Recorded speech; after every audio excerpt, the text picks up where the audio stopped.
Mike the Ref Maloney, Big Bad Boris on the call here tonight. Let's go! Let go! Third! Let the Super Kick Party! Yeah, pay the money for that. No one. And of course, you gotta get the Coffin spin.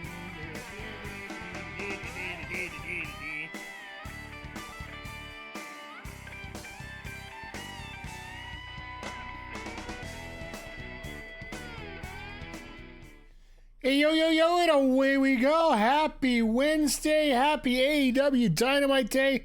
What a flippin' week we got going on here. Hello, everybody. Welcome to the Mike the Ref Twitch channel. Jay Quick, good to see you here, Mr. Consistency.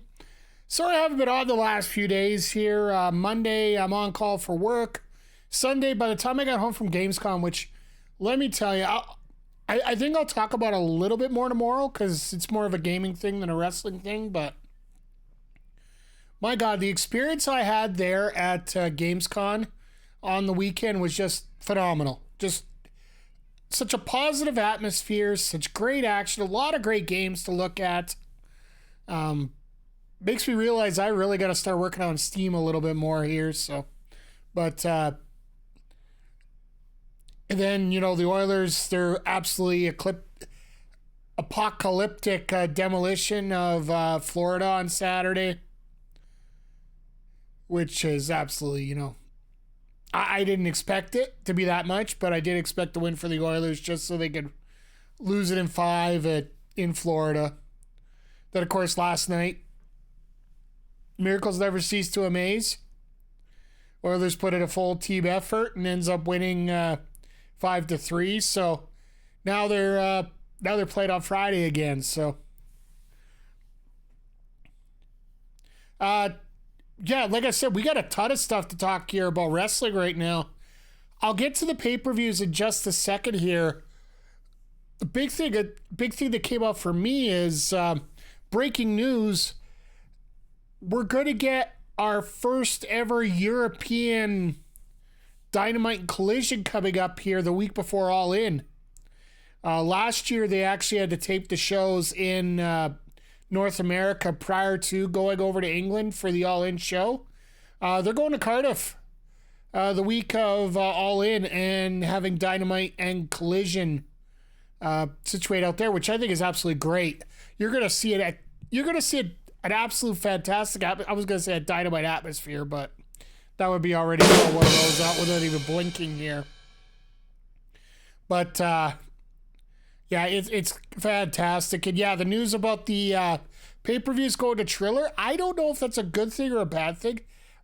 Makes no difference to me because I get all my pay-per-views there anyway, so I already have it, right?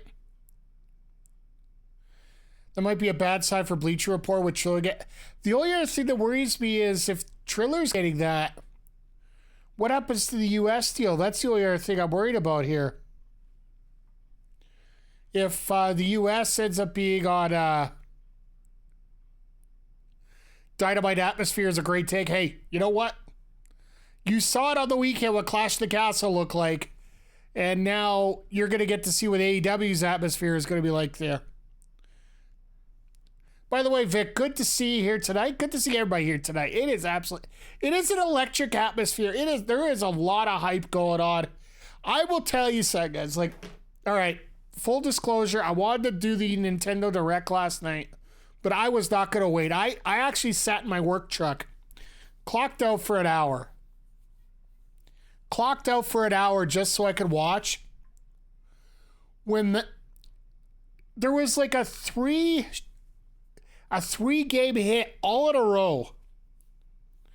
It started with the Marvel vs. Capcom retro package that's coming up, which, folks, if you don't understand,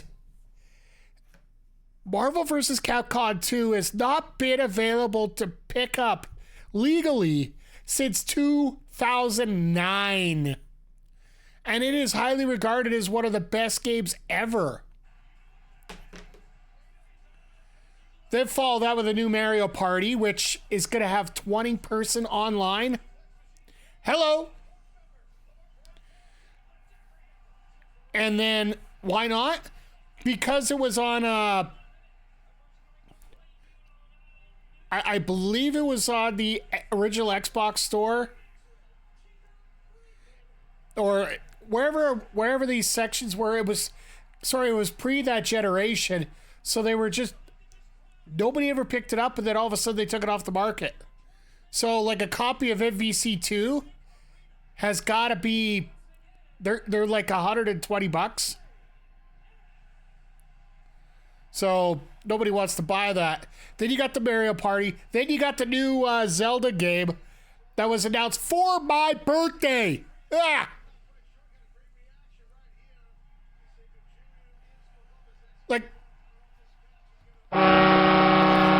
Like I said, we'll get a little more detail into that later. I want to get back into this because, Jay Quick, you do have a good point. It is great where all the pay-per-views are available somewhere to pick up now.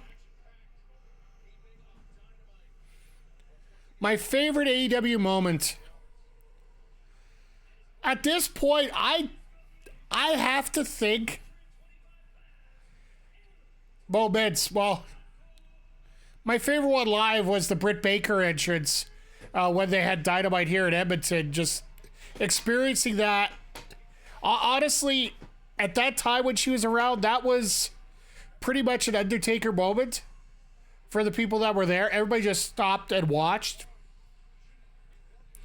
It ended up being not the best match in the world with Taya Valkyrie, but it was still, the entrance, the presence, the know-it-all. It just, yeah, I can't wait for her to come back, but... overall moments, I would have to say the back-to-back announcements of Cole and Danielson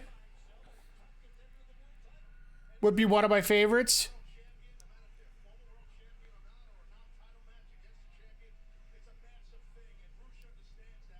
It's one of Swerve's partners, in my opinion. Here's a crazy thing that was just announced.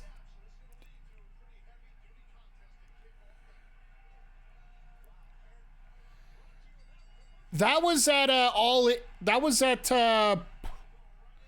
In 2020. That was that same night that the Bucks and Lucha Bros did the Steel Cage. So I do believe it was 2021. The All In pay-per-view from Chicago.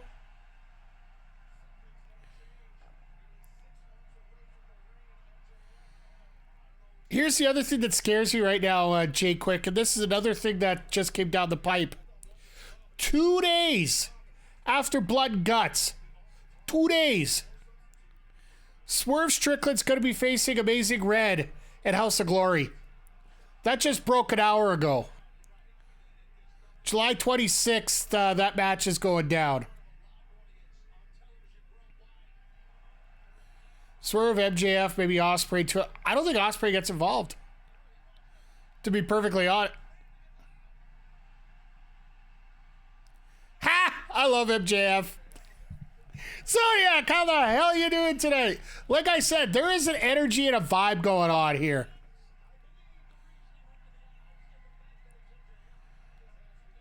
But yeah, if we're talking about 5 partners for... oh, nice headbutt. If we're talking about 5 partners for Team AEW against the Elite, I think you have to wait. If they can find some way to get Ibushi and Omega back for that, you're definitely going to have that. You're probably going to have Hangman in at any time, so which way he swings, I'm not sure. He might actually be... on the Elite side of that for the 5th member. But yeah, you could go Swerve, MJF, maybe. I honestly don't feel Ospreay's going to get involved in that fight. I really would like to. Yeah, if Hangman comes back, I'd say he's with the Bucks too. I agree with you. But you know what? We still got to get through Forbidden Door first before we even worry about that, right? Like, we got 3 weeks. 3 whole weeks between now and... Or, sorry, we got a week and a half coming up between now and Forbidden Door. And then we got 3 weeks from that to the as far as I'm concerned, I'll call that a PLE from AEW. The Blood and Guts show, because that's a special Dynamite. But I will not call it a... I'll see if I can get the terminology correct, unlike Bully Ray. So we are going to get Swerve and Ospreay face-to-face tonight. That's going to be cool. And then for the women's match tonight, we're going to have Nyla Rose and Kris Statlander. And always these all-star tag teams. Ugh. Toni and Mina face-to-face, absolutely. That's going to be a lot of fun. I wonder where their face level is going to be as we go along. Since, yeah, PAC and Claudio should probably be the main event tonight for the opening round of the Owen Hart Tournament. Like, if those guys are the opening round, like, you know how stacked this show's going to be tonight? And the best part is, we don't get Jericho till Saturday. The bad part is, we get Jericho on Saturday. What the hell is that? It's already loaded and ready to go.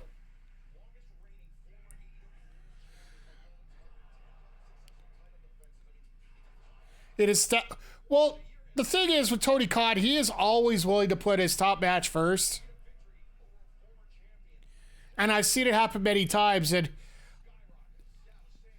I find that he does that quite a bit when there's something going on to counteract him. I got a feeling you're going to see a lot more normal cards as we go along now. Because the only major sporting event in North America right now that is going to be interfering with ratings for wrestling is now WWE's problem. Game 6 of the Stanley Cup Finals is coming up on Friday at 8 p.m. Eastern. And if the Oilers win on Friday, the follow-up game will be on Monday in Florida at 8 p.m. Eastern. So NHL is now WWE's problem now. So whether it ends up being a big problem or not, we'll see what happens here. But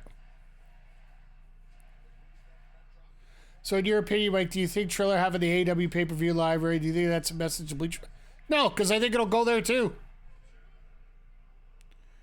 I honestly feel it'll go there too. It's just Triller has it all there, and they have to keep it there because of all the people that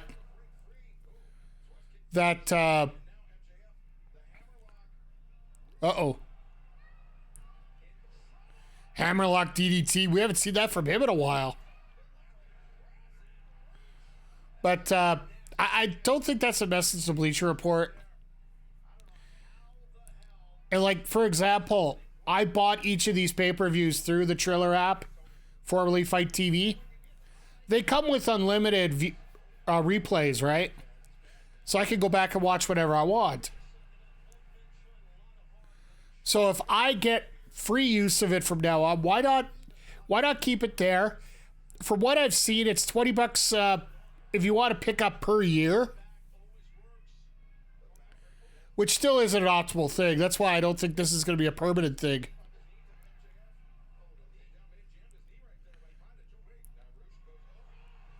Oh my God, MJF fainted that injury so well.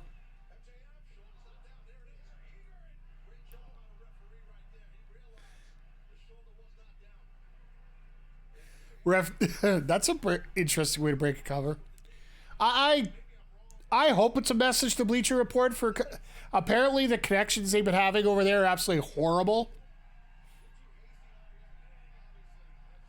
I think it'll only be Triller till the media deal gets that. Maybe. I still think Tony Khan's trying to put it out wherever he can, right? I can't see him putting it on just one media source. Unless the media source is giving him a hell of a deal to put it on there. Like, I know this pay-per-view is going to be the last one as part of their 3-for deal they had earlier this year, which I'm glad I took took advantage of because it was only $100 to get all 3 shows.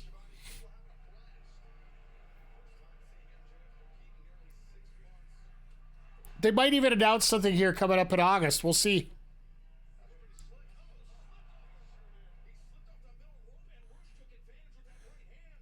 So I don't know whether that was a botch or that was just literally...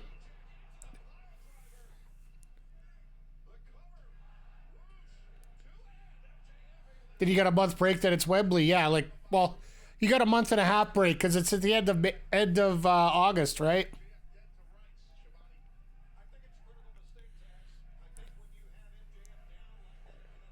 Because that's just simply going to be a huge show, right? And then you got one 2 weeks later with the Chicago show, which, by the way, if you didn't hear, they took it off the holiday weekend here in Chicago. The Chicago show is now a week later on the Saturday. So basically the day before he starts the NFL season with his Jags. I had to make sure because I had to book off the weekend properly there. Usually, personally, I'll book off a Sunday, Monday for the pay-per-view. They still need to move that pay-per-view further back. Yes, and one thing I do like about that show is the fact that they used a completely different lineup. Like, that's what they did last year, and it turned out to be one of the most underrated shows, period. What I'd like to see, and this might be where Jay Quick, you might be on to something here. Last year they were having problems getting they wanted to get a package deal for All In and All Out for like a two show package. And this might very well be the reason why they moved everything over to Triller, is because I'm sure Triller was willing to play ball. They literally just want a percentage of whatever sales come up. Bleacher Report probably wants a little bit more out of it. And if Bleacher Report isn't going to play ball with AEW, then to heck with it. Why not just say, to heck with you, we'll put it on somewhere else and we'll play ball. Plus, I wonder if Tony Khan had 3 more pay-per-views to go to 12 shows. I don't think you get any more this year. You're going to get... After All In, you have your ROH pay-per-view. Because you got to remember, the same weekend as... The same weekend that they have All In and Wembley, they also have the ROH pay-per-view. On the Friday, I do believe. Well, the thing is, they are getting their more pay-per-views. Just, they're disguising them in different views here, because ROH is taking some of them, so...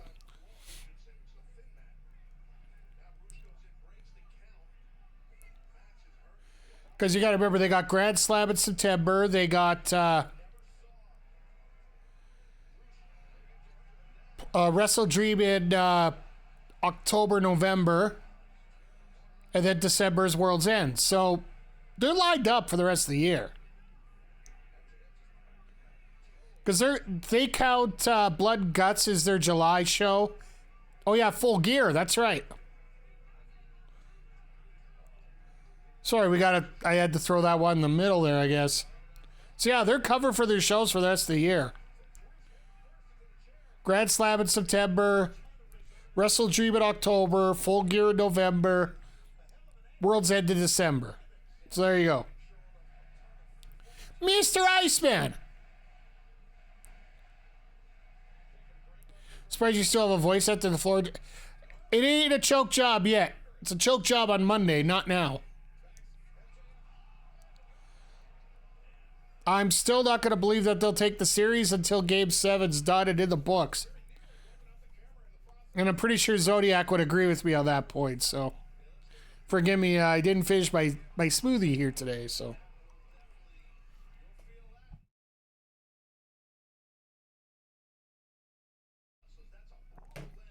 Trying to get a little healthy here as we go, so... Oh, and brought my friend Wayne back here tonight. Said he'd stop by, you know, Damn Cat's letting him back in. Yeah, like, we could talk hockey quite a bit. You know what? Monday, if it goes to Monday, I might be tempted to do just a live stream of the game. Like just a sidecast of the hockey game and just talk about that. But I don't know. But personally, what I usually do is end up sitting on this, just having it on the background as I got the Xbox fired up here. So, but now I'm starting to get away from MLB The Show a little bit. So, oh, and I offer my belly button lid to anyone who can guess where I am. Ugh. I would say Toronto. Because you're in a relatively good mood. That's what Toronto does.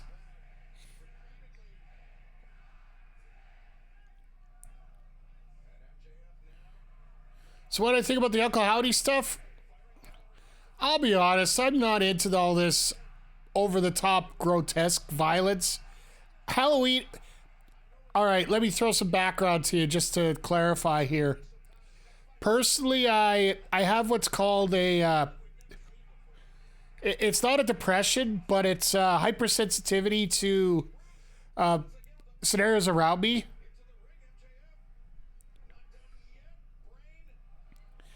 Are you drunk? I hate Toronto. I'm actually at home. Hey, being in Calgary, being in Toronto might be just as bad on both ends. Oh, Roosh, you rubbed his hair. How cute.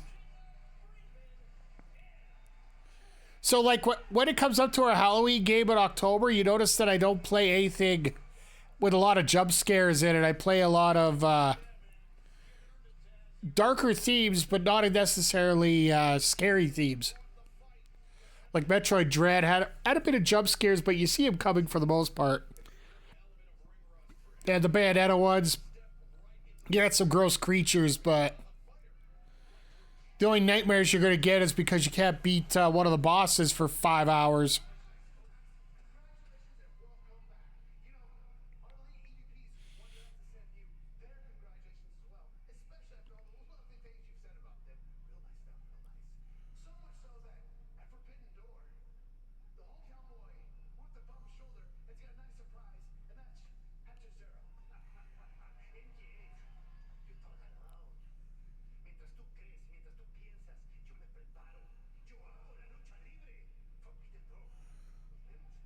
All right, so MJF's got to take on one of those Latin guys to take out. Oh, the Heat Seeker? It wasn't a brave. It was the double foot pile driver. He's used it all the time. It was one of his finishes. And if he used the Brave Buster, that might be. Sorry, I might have missed it when I was watching you guys here.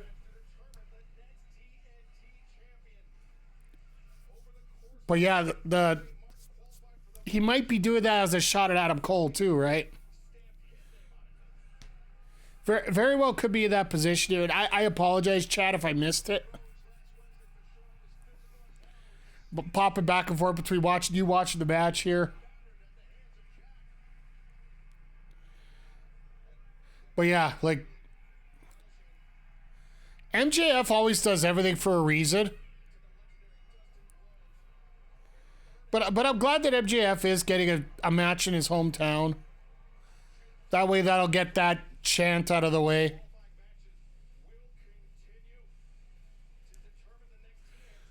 I'm hoping we get one match on Saturday. Well, yeah, this match here, Cassidy and Sabre Jr., like, I can't wait for that. Just because we saw what happened with Orange Cassidy and Will Ospreay the last Forbidden Door, right? Uh-oh. Briscoe's going to talk again. We got some motivation coming.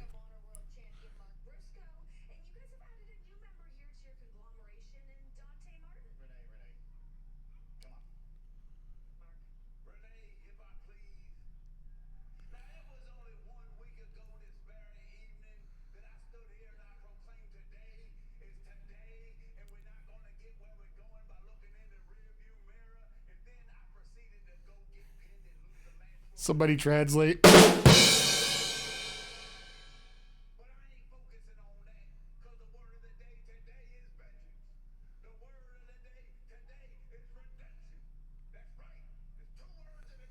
Somebody praise the Lord, as we say here.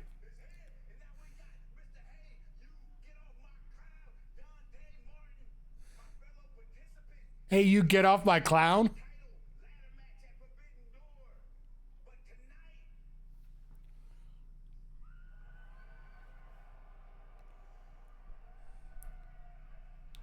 The hell is Perry? What?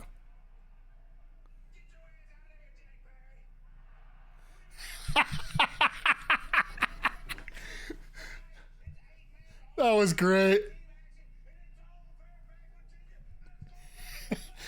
I love O'Reilly.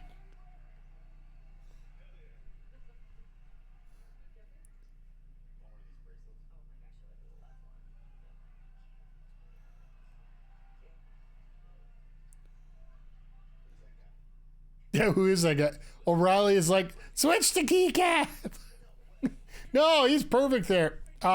Congratulations to your Celtics for the victory there, Cameron. 5 games, just the way you're supposed to do it. You know, you lose that game 4. It looked rough. You come back the next day, you turn it around. You turn it around, you get the victory. It's exactly what you're supposed to do when you're up 3-0 in a series.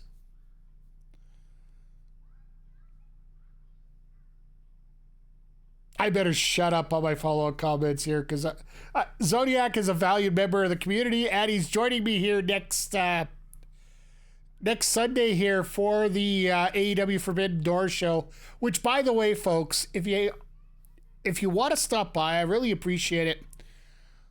Officially, our 4-year affiliate anniversary is this Friday. I might not even stream this Friday though, so.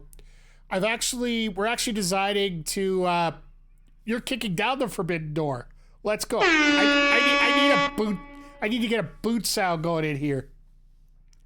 But, yeah, no, it's going to be fun having Kris on here with me here. And, we are going to be celebrating my 4th year affiliate anniversary on that show. So feel free to stop by and we'll talk about favorite streaming memories because Kris has been on for a long time as well, and we'll have a lot of fun here talking about Forbidden Door.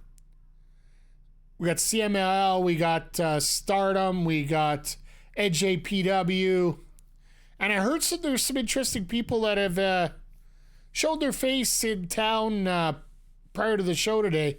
People that you would not normally relate to being at it at just a random town. Hey, you know what? 3 years is a lot. So you've been around quite a while, and you've had some crazy discussions. I've been in your chat, so.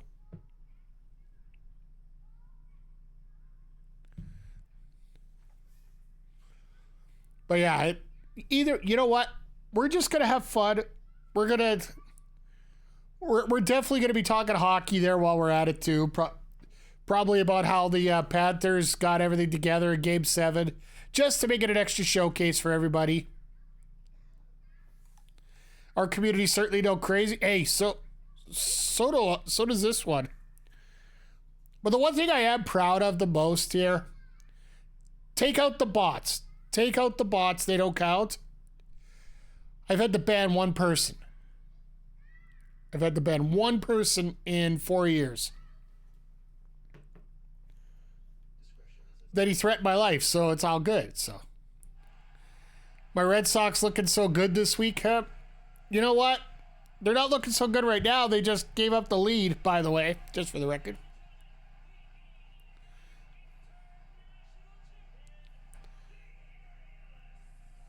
Will just looks like a guy that I don't know, maybe just came off the ball diamond and has this title.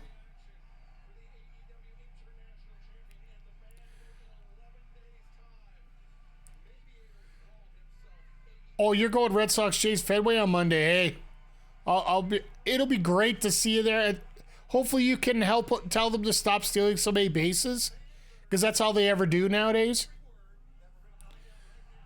I'll be honest, I forgot Swerve was on tonight, so I don't even have a song done up. So we're going to do this on the fly. And I got to get some of that Swerve coffee.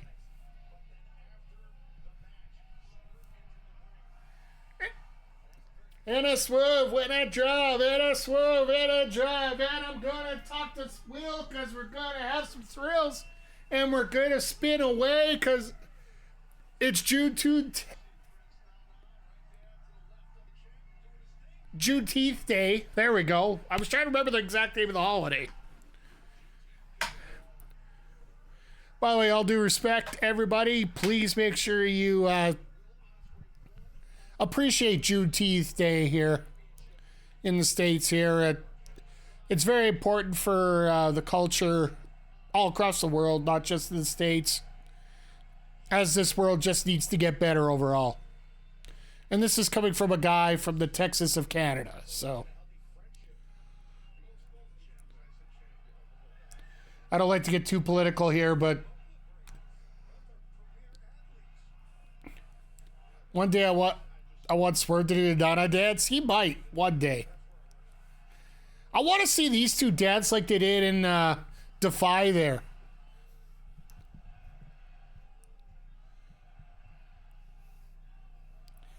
The fans don't know who to cheer for, so.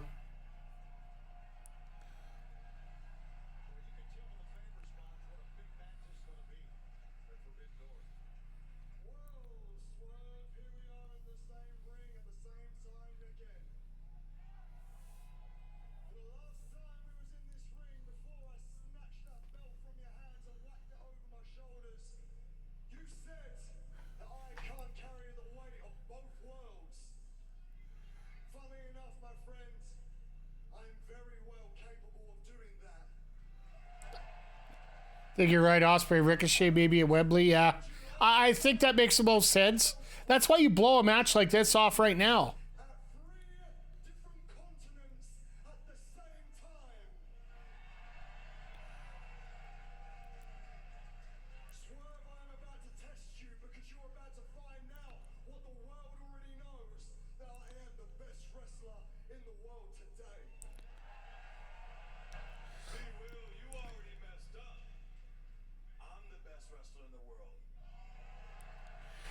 It is going to be so much fun to watch this. I've been paying attention to you, of course. I've been watching you this whole time. I got eyes and ears in this business everywhere, baby. With that being said, we've been taking two different career paths for the last 5 years. This alone take my money? Absolutely. We all culminate right here in the main event of Forbidden Door for the AEW World Championship. How fitting is that? You holding multiple international championships on one side. Me, I've been holding two different worlds too. One in pro wrestling, the other in the entertainment world. Bravo, bravo. And I've been doing it all by myself. Jeff Jarrett did the same thing at one time. Don't make me forget last year in Forbidden Door, you and Kenny Omega. I didn't forget how you beat him. It wasn't by yourself, right? Is that what you're going to have to do to try to take this championship away from me, Will? Plus the hometown boy gets a match, yeah. Now against Hechicero. Don Callus to try, and I do mean try to take this championship from me. Is that what you think? Well, you think I need Don Callus? Come on, dog. Get out here. Trust me when I say this, bruv. I don't need Don Callus. I don't need the family. I can do this by myself. You probably was going to anyway. Uh-oh. Seeing that you want to bring up last year what I did to Kenny Omega, why stop there? Uh-oh. That was only the start of the summer of Ospreay. Because after that, it was Kazuchika Okada. Then after that, it was Shingo Takagi. Then after that, it was Chris Jericho at Wembley Stadium. I don't mind him labeling out all these wrestlers from NJPW now, because a lot of people from Forbidden Door are going to get used to the AEW product watching this stuff. Do you feel that pressure now in being in the ring with the best in the world? Because I feel it because I can see Wembley on the horizon, man. And you should feel that pressure because this is your first ever pay-per-view main event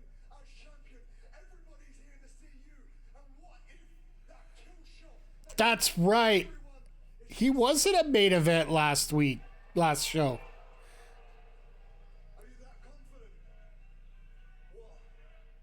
Because I won't hit that one move? Now, Swerve, whether I do the Oz Cutter, the Stormbreaker, or I cave your head in with a hidden blade, bruv.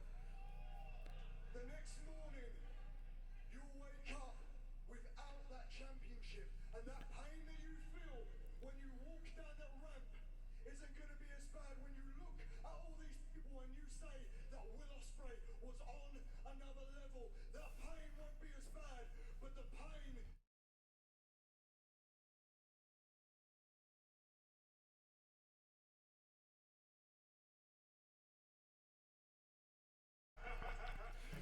And now Swerve's gonna go nuts. Over and over again, I'm the world champion. I don't go off of ifs. I go off of certainties. You want to talk about the main event? This is me, my first time defending this championship in the pay-per-view main event. This is your first time pay-per-view main event, period, bro. And you got me to thank for that. Okay. About your list of people that you went through to get here. Yeah. Let's talk about your friends. You're probably well acquainted with all of them, right? You and Shota Umino on social media with Mercedes Monet doing all the little dances, right? Yeah, okay, what's your point? Get to the point is, I don't have any friends. This promo makes me feel like these guys legitimately despise each other. For the championship, anybody that had to go through to get to the championship, they are bodies now. They aren't a grave. They are numbers to me. They mean nothing. I got a question for you, Will. What if I break your leg at Forbidden Door? Who's Will Ospreay then? What if I break your arm? Will these people still love you the same way? Yes, we will love you always. You can break my legs, you can break my arm, hell, you can shave me bald. At the end of the day, I can walk out of the wrestling business. I am still Swerve Strickland, the mogul, the businessman, the actor, the podcaster. Nana's not goofing around here because this is serious. Consume you. This championship will consume you. Look what it did to me, Will.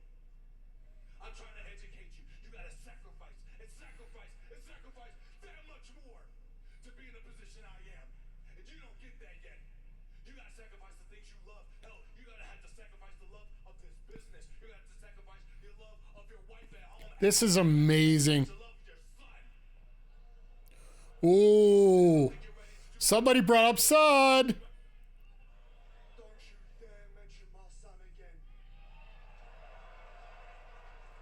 Now we're getting serious. Don't make this personal, bro. Guys. This is not the place or the time. You guys need to save that emotion. You guys need to save that fire. You guys need to save all you got for Will Ospreay versus Swerve Strickland for the AEW World Heavyweight Championship at Forbidden Door. Can you tell Swerve that Nana knows how to sell pay-per-views? Cut the damn music. Will, I got a question for you. What if I do want to make this personal? Oh. Because when it comes to this AEW World Championship, it's always personal. So when you go home, send my regards to Al and Harry again. Oh God, here we go. Here we go.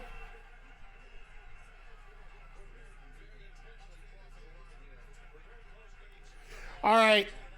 We don't need to see them next week. Let's put it that way. Just let this ride.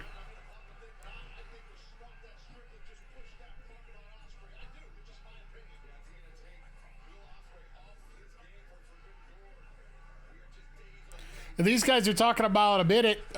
Could you, with that accent that Ospreay has, I want to see Jay Quick try to watch a promo between Ospreay and Mark Briscoe.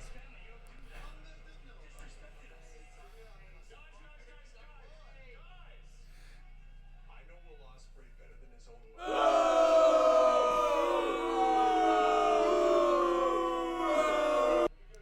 I just thought I'd throw that out there for you, Zodiac. I don't know about that. What Don Callus is saying now, I'm not sure it's going to be fine. Problems in the family. I need a stiff drink for that. I'll remind myself to pop by the liquor store before it. Hey guys! Good to see you guys! Hey guys!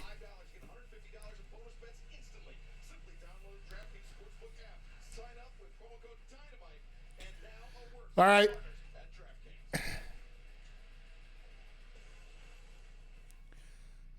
So they're doing a DraftKings commercial. We get a Crave commercial here. So no, that is a go-home promo a week and a half before a pay-per-view. They do not need to be seen again after that. That should be the last image that everybody has of those two. And if we're going to see anything, let's see a replay of what happened here next week. Because, yeah, we still got... Well, they're starting to do the Owen Hart matches. We got still 2 more spots for that ladder match for the TNT Championship at the pay-per-view. I'm sure we're going to have a couple more feuds set up here. But you know Tony Khan will have... Maybe, maybe not. There is a high probability they could get Swerve and Ospreay to do media out in New York for this. By the way, for the record, the crowd tonight in where... Not 100% sure where they are tonight. I just saw the seat map for tonight, and they're pretty much sold out on all 4 sides this time. So, Virginia? Well, there you go. Everybody's... That's Hangman Page country, so of course they're going to show up. But yeah, I saw the seat map before they started here, and they're about 90% sold for what I saw. I don't know if it has to do with just MJF or what. Darth Mick! How the heck you doing tonight? Good to see you here, sir. Always a pleasure, and praise Saturn once again. But yeah, it's been man, what a damn week for everything. Like we're starting to get it. Like hell, if you just want to talk wrestling this week, we have. I'll admit, wasn't the most explosive collision last Saturday, but it was definitely not bad. No matter what happened on Raw this week, everybody's going to just remember the Uncle Howdy stuff. Even though probably the highlight was trying to see Dom try to get his vest back. Yeah, and Tuesday, Joe Henry makes his debut and sudden disappearance from the Battle Royal. And Jerron Evans ends up getting the shot with Trick at the Toronto show. Today we got this craziness of Dynamite. It's why we got Impact. They didn't believe in Joe Henry? No, they believe that he's going to be in another match later. I say that's how you get Joe Henry back for more, or else it's just Triple H just trolling.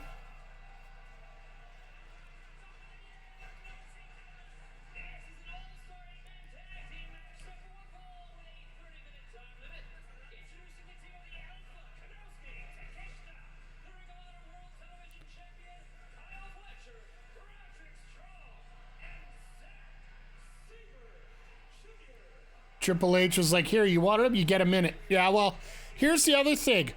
Monday night, Joe Henry was in L.A. So,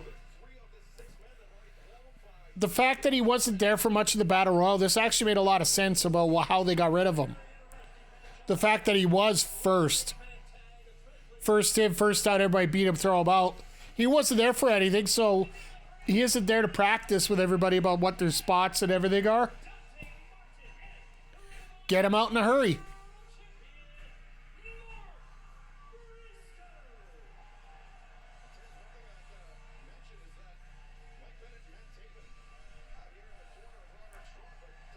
Even MJF's Furby won't talk to him. Ha! And then Rock shows up in TNA to fight Hendry. How big would that be? Here's the kicker. Here is the huge kicker. All this talk about the NXT stars going over to TNA, the actual ratings never went up. They still got the same numbers they did before. The only boost that they actually got were because numerous streamers were actually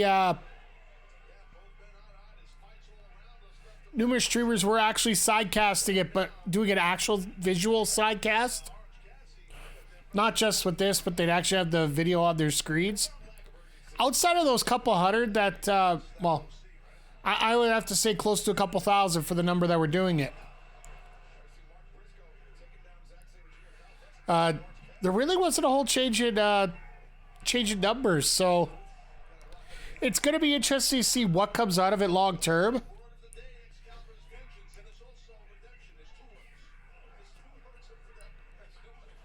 Because let's face it, if you want to watch TNA, you got to pay $5. How many people want to pay $5 to see a mid-card person in NXT come down to TNA? And I'm not saying that to disparage the TNA roster, because I actually think it's actually quite big, quite huge in terms of talent level. Quite great in terms of class that they have.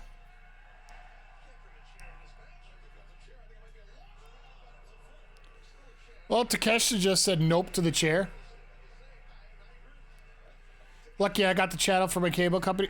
I pay the extra $5. I don't have,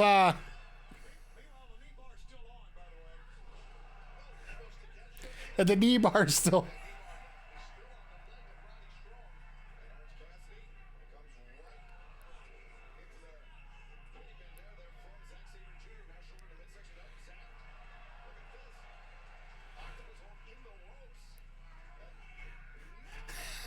And Briscoe just said, "To hell with these two. I'm just gonna go."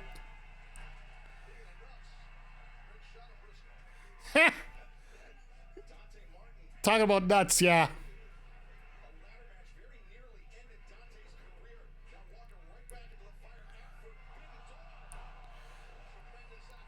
They took the $5 option off YouTube for the insiders.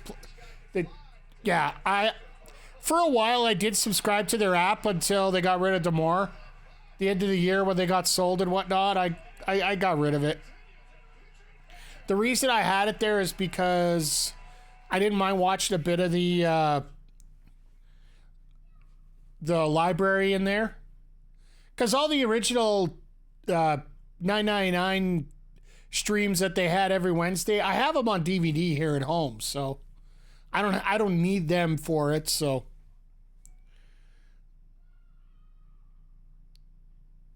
it was one of the few wrestling shows I was able to get at that time based on the cable that we had. But just TNA is going to have to do a lot more than that to try and get more viewers. And I don't think NXT is going to be the way they're going to be able to solve all their problems. And if the rumors are true that WWE is circling the sharks around TNA right now, it doesn't make a lot of sense, but it makes a lot of sense. TNA need a bigger network, exactly. Like, it's the same thing WBD's doing with AEW if they're keeping them.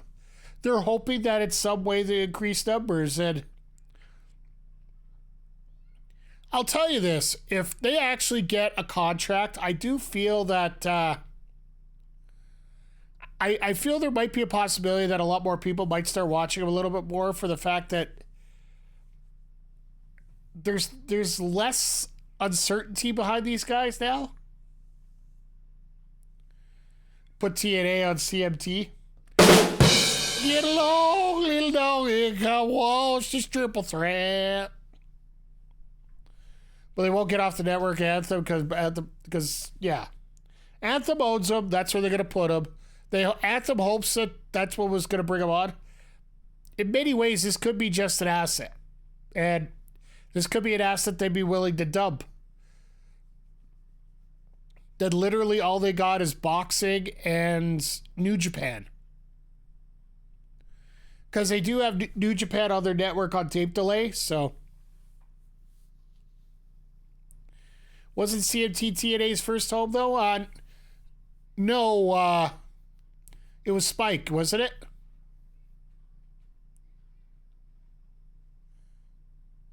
Oh, no, they got the Spike deal.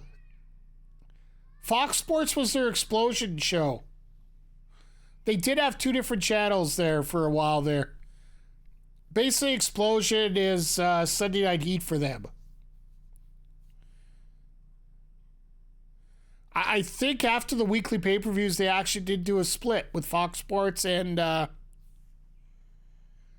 Spike TV there, I thought. Okay. Yeah, Spike TV was probably 2010, so that makes a lot more sense. I'll give that to you, Jay, quick. 05. Then they might be the first, but, like, honestly, for the first 4 years, they actually did, they did the weekly pay-per-view thing. That's why they did 100 episodes of pay-per-views weekly. So that would have been 03, 04, somewhere there. This is going to bother me here for... That was the first bit of Dynamite this week. Oh, MJF versus Roosh was fun. The promo between Swerve and Ospreay, you definitely need to check that out, because it definitely is a go-home winner of a promo. We got a sermon from the pulpit of Mark Briscoe, which was absolutely awesome. And now we got an 8-man tag going on here. Takeshita, Strong, Fletcher, and Zack Sabre Jr. versus O'Reilly, Briscoe, Darius Martin, and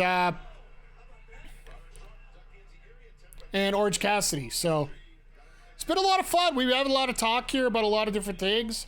The announcement that AEW has put all their pay-per-views on Triller now on a a la carte deal right now. Getting to hear a little bit about U.S. relations on a lot of things here, so.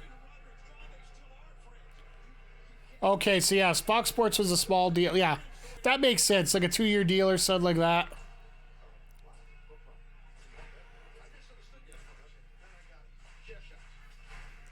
I just find it amazing how they could royally screw up the way they did in 2010. Then you realize Bischoff and Hogan are Bischoff and Hogan, and that should sum that up.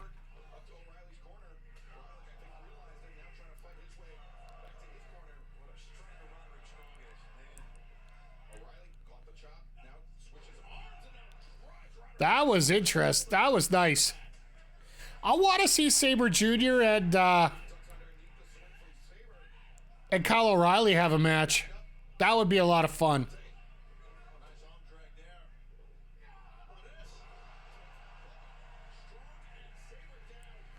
I blame Dixie, so not a lot of the wrestlers for losing the spike. She thought it was bigger than it was, right?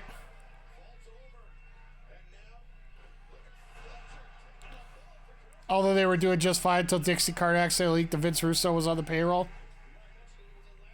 Uh-oh. I think it's the best way to put that.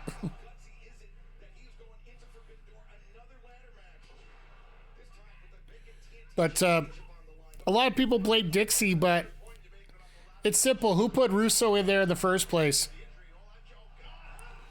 God. Avalanche Powerbomb. That's never going to look nice.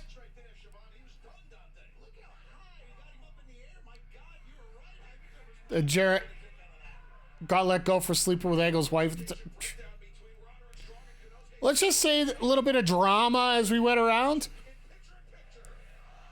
Oh, we're getting another picture-in-picture. All right. No, this is showing a lot of storylines. We get into Forbidden Door here on this match. And yeah, like everything that's gone on with TNA, it has a lot of it's been self-inflicted because the wrestling, like, so one thing that frustrates me about all this internet talk about all these promotions, hell, it's even a lot of it to do locally as well. All the wrestling's been good, like pretty much across the board. I can think of one promotion that isn't smart about it, but it's just how everything's handled. It just, that's what drives you nuts. The TNA ended up on Pop TV or Destination America. Yeah, like, well, they couldn't get anything. It's crazy how smart Jeff Jarrett is, with the exception of the massive Vince Russo love blind spot. Yeah. Vince Russo was a salesman. He was a carny. Perfect for the wrestling business. So, first match I saw was Eel Skipper doing that Hurricane off the cage. 2004... Slammiversary 2004, that's what it was, against America's Most Wanted. I still remember that spot. That to me is, to this day, the craziest spot I have ever seen in a wrestling match. You can talk about your turning point. All right, thank you, Jay Quick, for fixing that.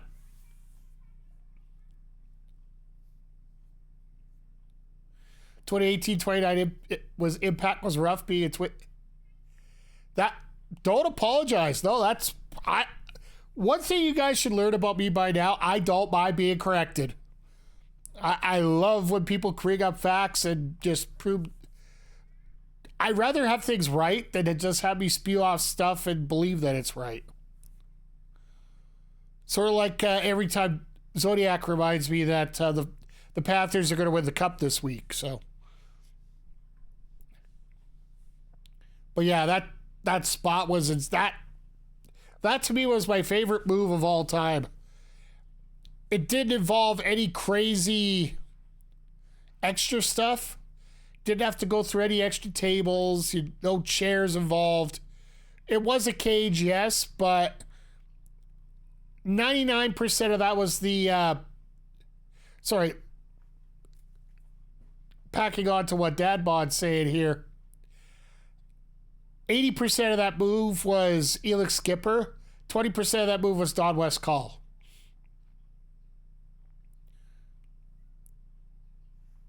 To me, that was just the insane part about it. The fact that he could walk the cages, that's exactly it. Like, he could walk the cage. That. Oh no, we're talking about AEW, so this is perfect. We just found out that Kevin Kelly's suing AEW for wrongful dismissal and disparaging comments. I think Kevin Kelly was good until one of the hardest things to find out is the fact that there are a million people that can do a million different jobs. And that's one thing you're learning with AEW right now is there are so many people that can do the wrestle good. It's not just people who are in WWE. Yes, you can bring WWE people over.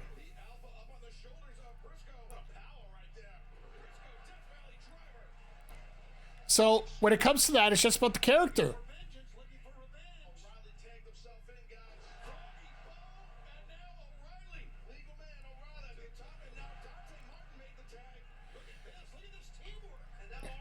But here's my thinking about, and this will tie in there into what you're talking about with a new indie promotion. Kevin Kelly is good when he knows what's going on and knows everything that's going on. I found when he was in AEW, there was no preparation. He basically went off exactly what he thought everything was in New Japan.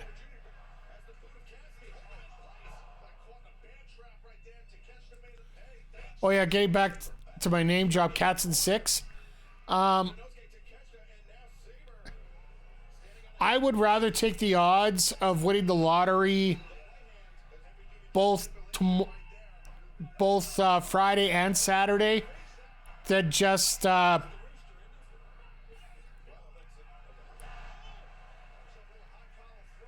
I would rather take the odds of winning the lottery twice than thinking the Cats are going to win in Edmonton on Friday. They might not make it out of this city alive if they do. So Kevin Kelly side with your buddies, Indy. You know what? Good for him. If I found when he was with AEW, he wasn't prepared to deal with the wrestlers that were there. In terms of being a commentator, he's absolutely fabulous. If he's prepared, and the way he tells stories is great. But it's those finer details, knowing names of wrestlers' moves, know the storylines.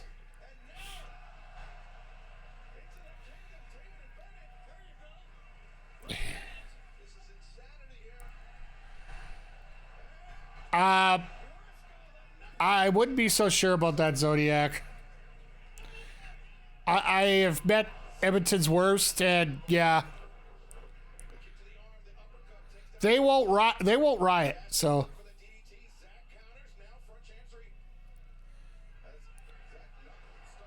see, the difference, Jay Quicken, is timing, right?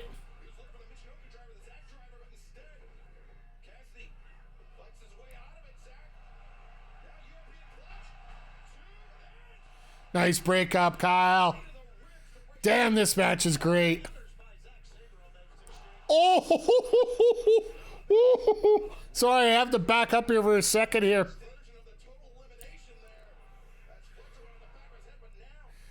See, even Excalibur's bringing up names from old ECW moves with the Eliminators.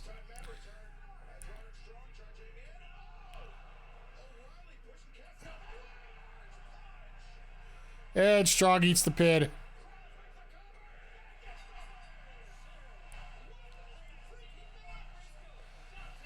But he fitted ROH because he didn't have extra duties involved. It was a lot earlier in his career. He was focused on ROH. One thing you learn is once you work towards the top, the good ones always find a way to keep working while they're at the top. And I don't know if Kevin Kelly really did that a whole lot. Do I think he could do a great job? Absolutely.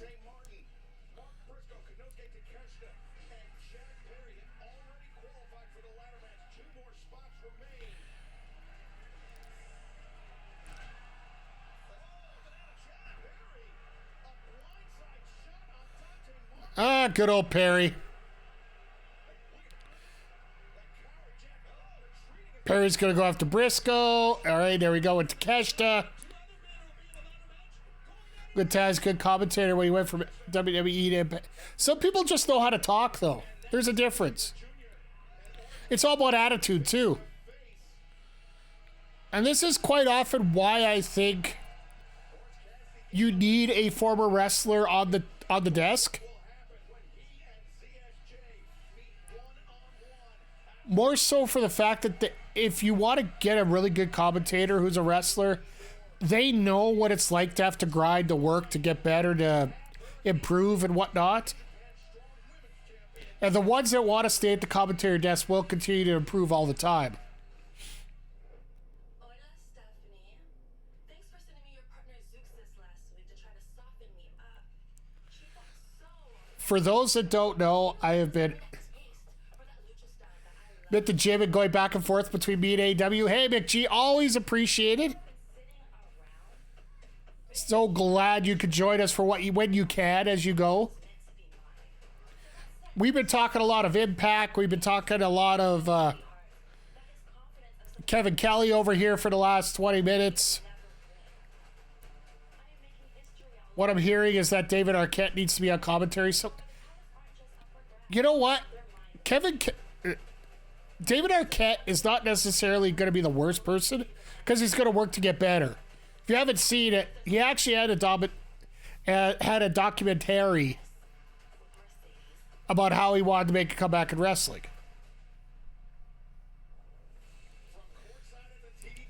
Yeah, I'm more with McG about this. He's a mess. Can he be a great commentator? Yes. Do I think he has his head on straight to do a good job. Some people can just fake it through it, but busted up Taz when you had Mike today and Toni on commentary. Yeah, exactly.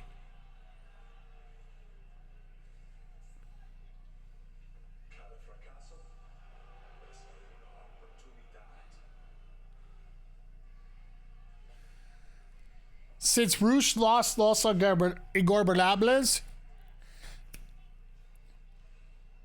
folks, I think we just found a way to finish that world title match.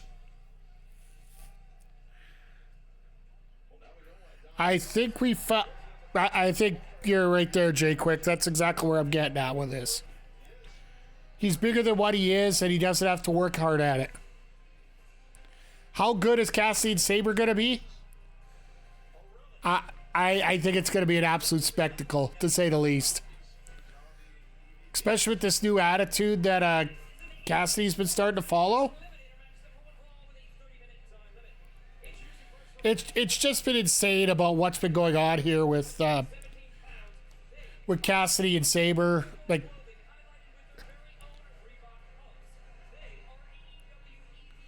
so have any of you picked up the new Reebok pumps?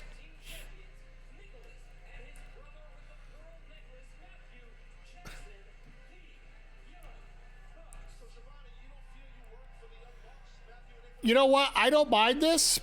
I don't mind it. I really don't. Where's Preston Vanspin? I don't know. I don't know whether he's injured or...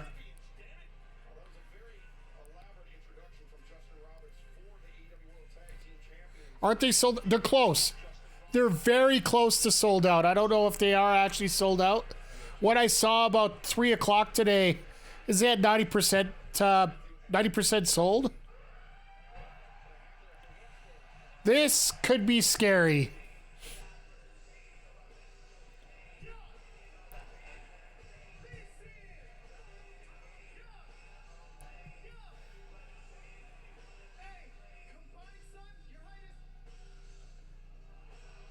Ha! They cut his mic!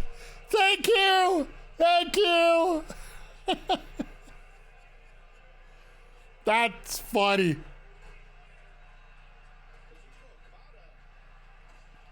That's even better.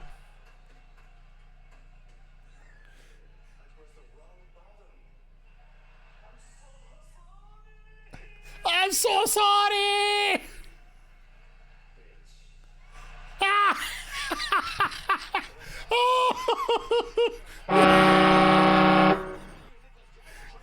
Now if the Bucks would cut Jericho's like, agreed. But that's amazing. That was one of the most amazing segments I've seen so far. I'm so sorry, bitch. You tell me that can't be used as a clip anywhere. So many people underestimate Okada's comedic timing.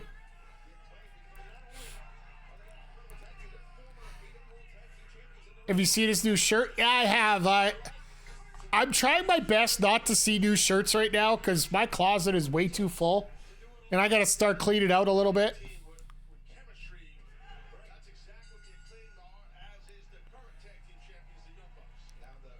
I'm trying to avoid because every time I see these, I'm like, yeah, I want to buy. One more for the good guys. Rosa Park 69, thank you for joining the Players Club. Enjoy the company, enjoy the food. Watch out for the punch because I think McGee still spiked it. One day we will get the results back. At least Okada's picking up English well. Okada's supposed to be a heel, right? Why is he doing face things? Hey, my girlfriend's giving me crap about my shirts. I get 2 with every Elite box. I haven't signed up for an Elite box. But the problem is, I'll buy 2 or 3 whenever they bring out a new fighting game cross-promotion shirt. Which, by the way, I am wearing the OG one tonight. The Young Bucks and Omega versus Kenryu and Akuma. In dedication to the big announcement yesterday of the Marvel vs. Capcom collection. Oh man. I'll tell you that direct. I'll talk about it more tomorrow, but that direct was absolutely amazing. I'm probably gonna look at getting it on all 3 systems. That's why I enjoyed it so much. We don't ask why Okada does stuff. We just appreciate it. Absolutely.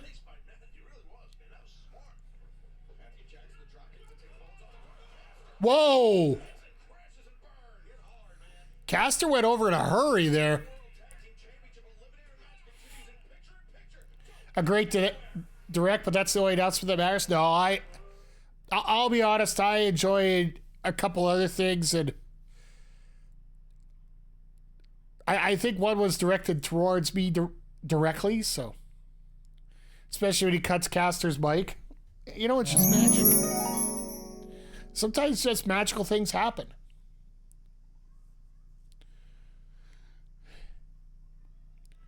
But yeah, I'll give you a quick, inclusion I want on that one, Zodiac. That 3-game stretch there with the Marvel vs. Capcom collection, followed by the new Mario Party with the 20-person online, followed by The Legend of Zelda on my birthday. So, I am, now I really need to get Tears of the Kingdom done so I can be set up. So, I don't want to play them back-to-back, so I want to get another game in before we can move on to that one. So,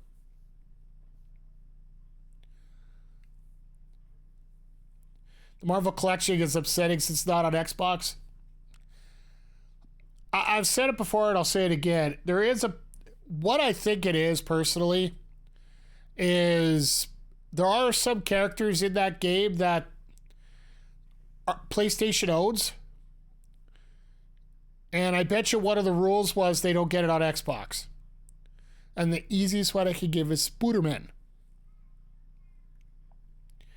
So, I don't know if there's any common... I think the only other one that might have that shot is Marvel's Midnight Suns. They might have... that might be on every... that is on every platform. I think Spider-Man might be in there, but... Skeeterman. Exactly. Spooderman.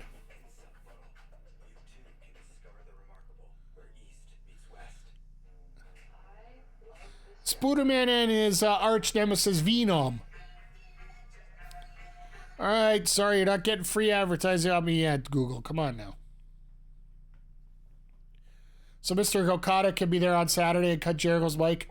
We can hope, we can pray, we can hope, we can pray, we can hope, we can pray. I doubt it. But the thing is, he does have a match, so...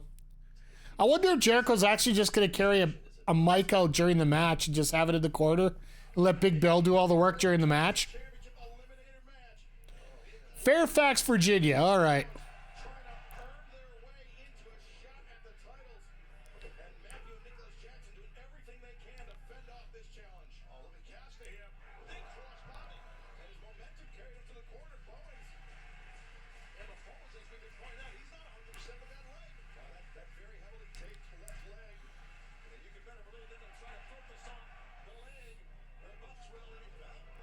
Could you imagine if the Acclaim win here, so that they have to have their title match at Forbidden Door? Make a lot of sense.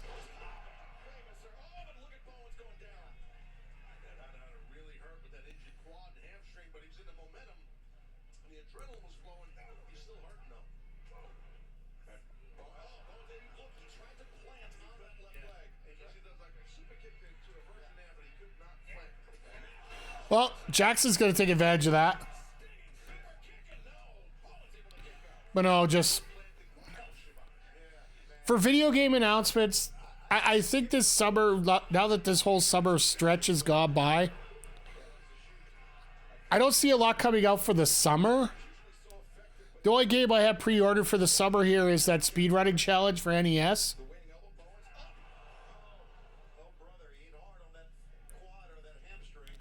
But other than that, I'm just glad it's a summer where I can catch up on my backlog.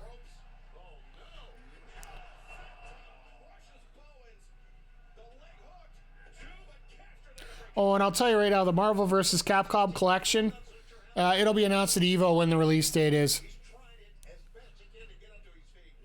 I'm actually really surprised that they didn't announce it at EVO, but Championship eliminator match towards the Acclaim. That's right. If the Acclaim are able to win tonight, they will earn a shot at Matthew and Nicholas Jackson, the AEW World Tag Team Championship. But now they're thinking EVP. my signal fried out for a second. Bowens blocked the EVP trigger.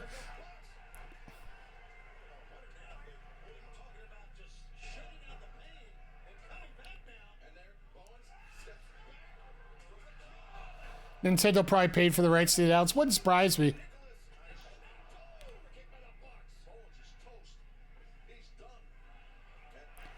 Oh, they're pumping it up. They're pumping it up. I would laugh if those blew up.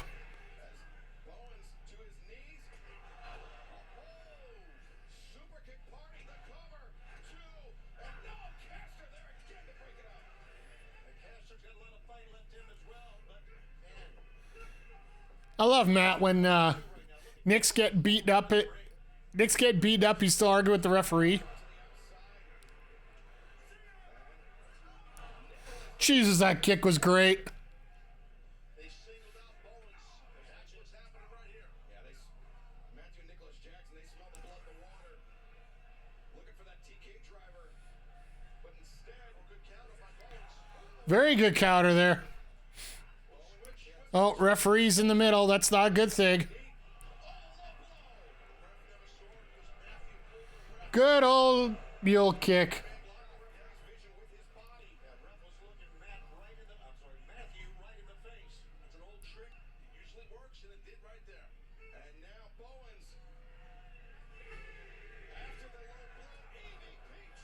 And that'll be the end of it. Oh, okay.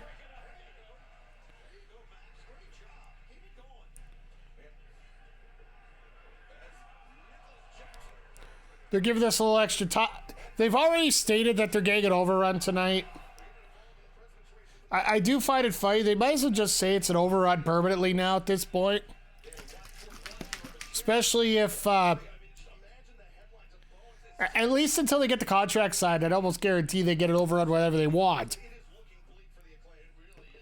Because it almost seems like WBD wants them a lot, so...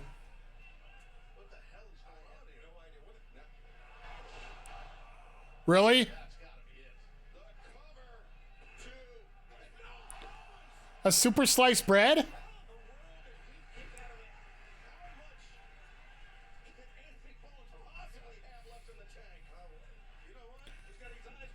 Watch Bowens get a small cover here. Warner Bros. Will probably try to get Dynamite to 3 hours. I think that's what they were testing out when they put the Rampage back to back, right?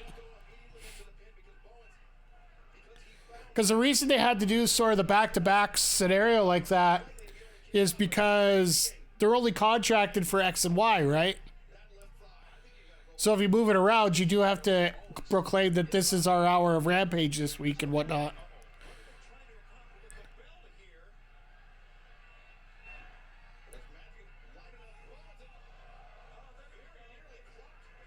There's one belt shot.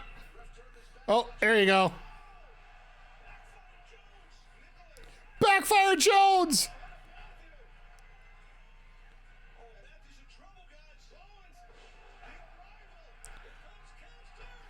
Oh my God, they're gonna get it. Wow, all right.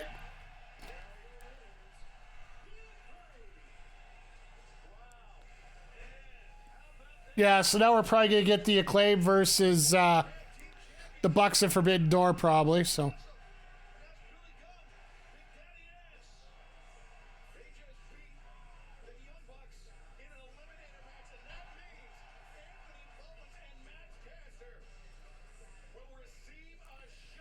Sneaky and Lee Scissor Buddies. Okay. Now, it'll be interesting to see how they break it down further for this. Because if they get it at the pay-per-view, they will get the full promo.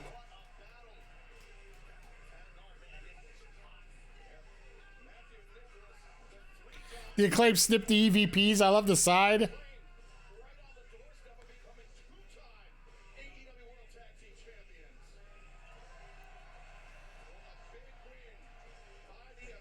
I don't know whether that was Samson or security telling him to get out. I think it was more Samson.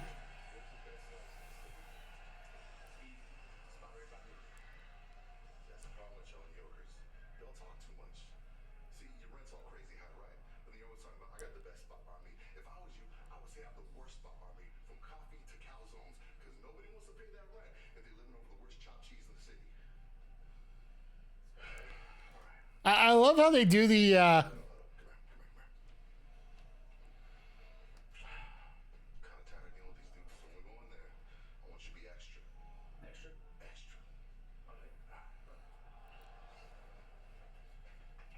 Eliminator title match with a challenge is way as a nice change of pace. Still like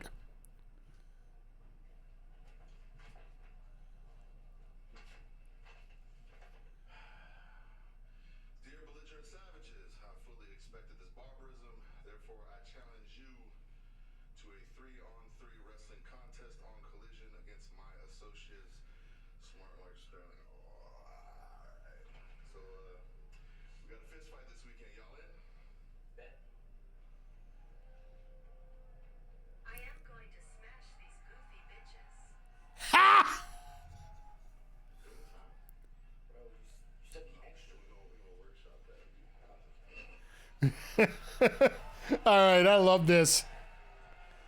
This Pulp Fiction type video for these guys. It's actually pretty awesome.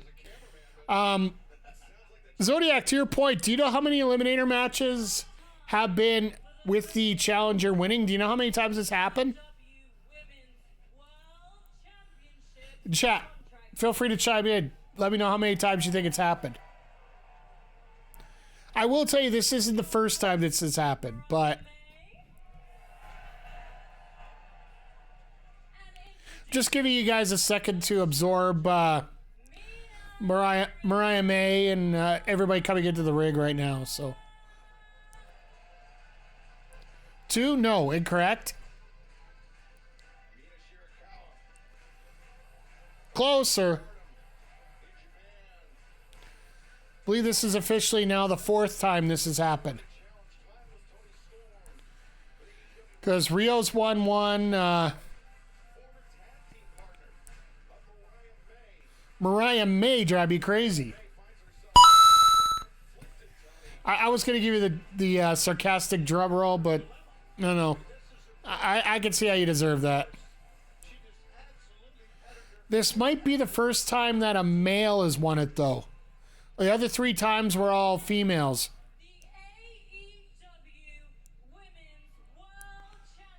One was Shida, one was Riho, one was trying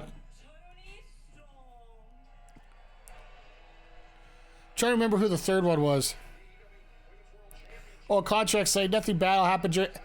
I don't think there will be in this one. Bad as in somebody going through a table or anything like that. Mainly because of the moderator.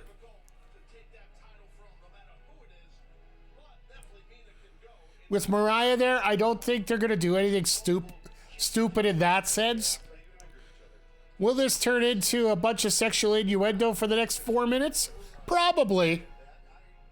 I just think you're right. I think it's going to be very difficult to dethrone Toni Storm. Thanks, Tom. You're welcome, Taz. Ladies, icons, friends. This match is going to be very difficult for me. I know what you're both capable of, and I understand. With that outfit, somebody hide Nigel. You deserve it. I love you both.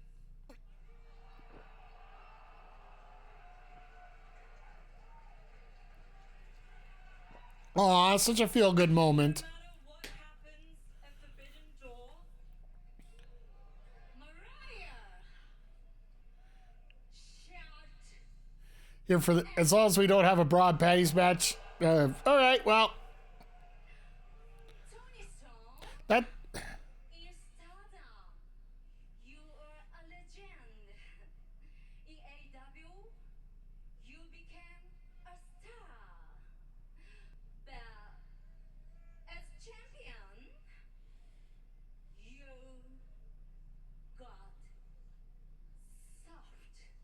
Oh, here we go.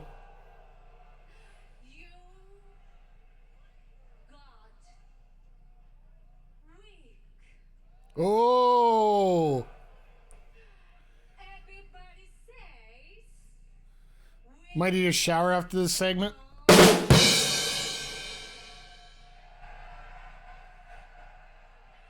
nobody wants you. At Forbidden Door, I take your title and my God. My God. I thought that's what most of us said about that. Darth Vic, I'm going to give you a chance to qualify that statement. I don't know if Mariah May on a poll would be something we'd want to really reference to here at this point. Phrasing, of course. You don't want Tony Can we get Mark? Judy, that was on a forklift, Darth Vic. This buffet is wide open, so grab a bowl and line up.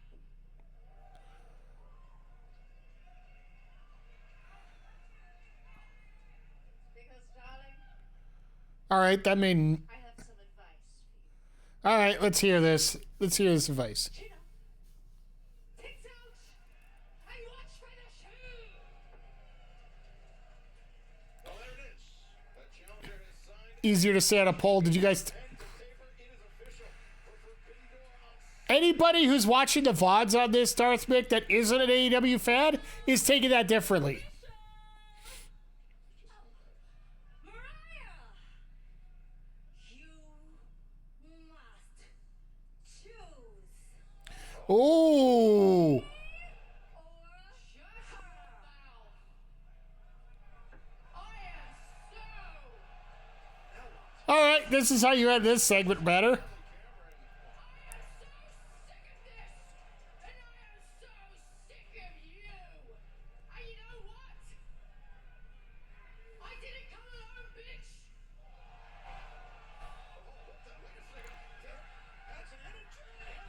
Oh, it's Anna Jay. Okay. sending Mina Shirakawa into the ring post, and now Saraya. Where did she come from? Attacking Mariah May. Oh, these ladies got something going around here. So who's going through the table? Jay in lead with Saraya and Harley Cameron. Anna Jay, yes, please. I'll. Anna Jay fits in wherever you need to here, and they fucked up because they got a low. Not gonna be good for Mariah. Oh no. Oh my, look at this.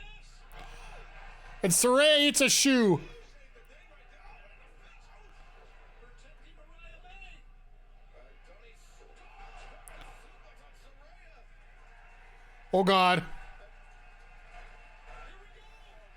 Oh God. Put her through a table with her ass. All right, that's gonna give you some splinters. dodging out of harm's way. Mina and Mariah at the top of the ramp. And the champ I got a feeling that's the way the pay-per-view is gonna end, or the match is gonna end with those guys. right there. She sacrificed herself for Mariah May, who's staying back. That's how Mariah becomes a heel and Toni becomes a face. See the shirt Anna Jay's wearing? I love my attitude problem. Kris Statlander and Nyla Rose and the full bracket reveal of the Owen Hart Oh, that's right. They revealed the bracket this afternoon. I didn't see it. My brain was all over the place yesterday, so I just... Great to see the Blue Jays losing again, by the way. Yeah, I got a feeling Toni Storm wins. But then Mariah turns on Toni there at that point. She wins the Owen, and we get Mariah and Toni at Wembley for the women's title. So Toni becomes your full-fledged babyface at that point. Mariah, I think she can more than willingly handle a heel. Edge, you got internet again. Congrats, and good to see you again. Star and Nyla, yeah, it's actually it's 2 stars, I think. Is there a possibility that Hayter returns for the Hart Foundation tourney? We'll see when we get the break here. So, but yeah, I do think Statlander's going to win this against Nyla. It just makes sense. How the score... yeah, you know what? It doesn't surprise me. The Blue Jays are... this might be the first series this year they get swept at. But they are inching back here.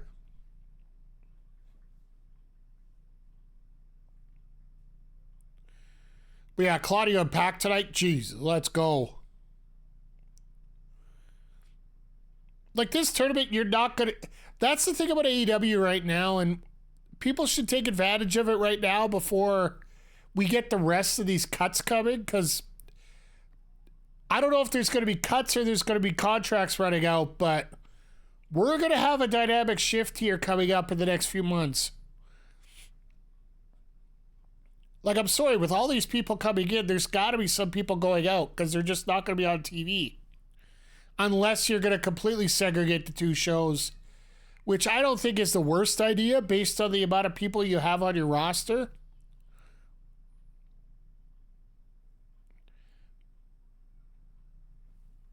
Like, I would love to see 2 different shows with 2 different rosters going on, but make it legit 2 different shows.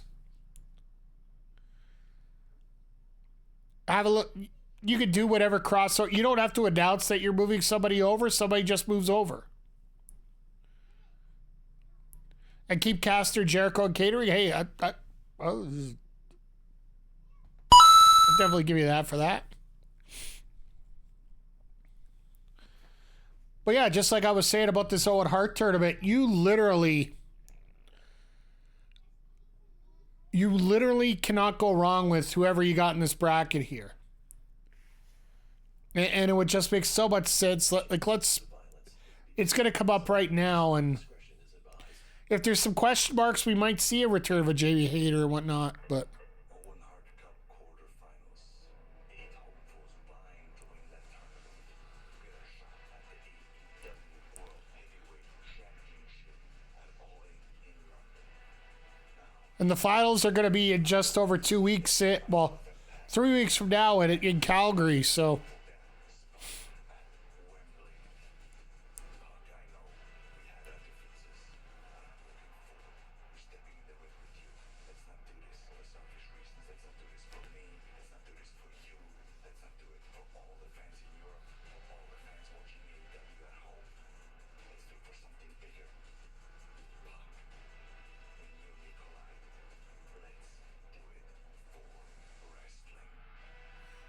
I love this promo.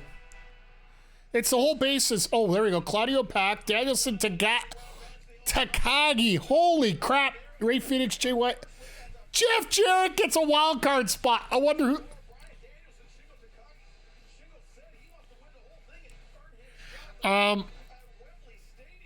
who's the wild card, guys? Taking out Jarrett. Oh, here we go.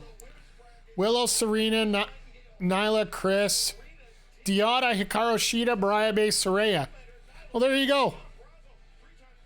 So we're not getting Jamie Hayter in this. Like that Mariah May Saraya match, based on what happened here tonight, that should be great. Top to bottom, Ladies and gentlemen, get out of your seats and get on your feet because every night is Saturday night.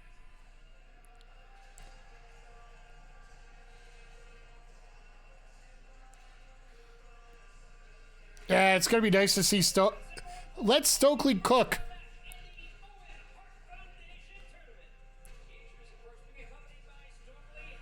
The lighting isn't the best right there as she's pointing at stuff, but...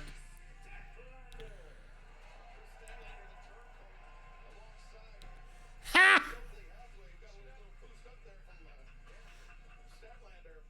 Let's see if Stokely could get up the first with it. Laugh if Joe was walking. Here's my call, chat. And I think they might wait till after Forbidden Door for this. If Ospreay wins the title, it will not doubt in my mind one tiny bit that that person right there will be Ricky Che.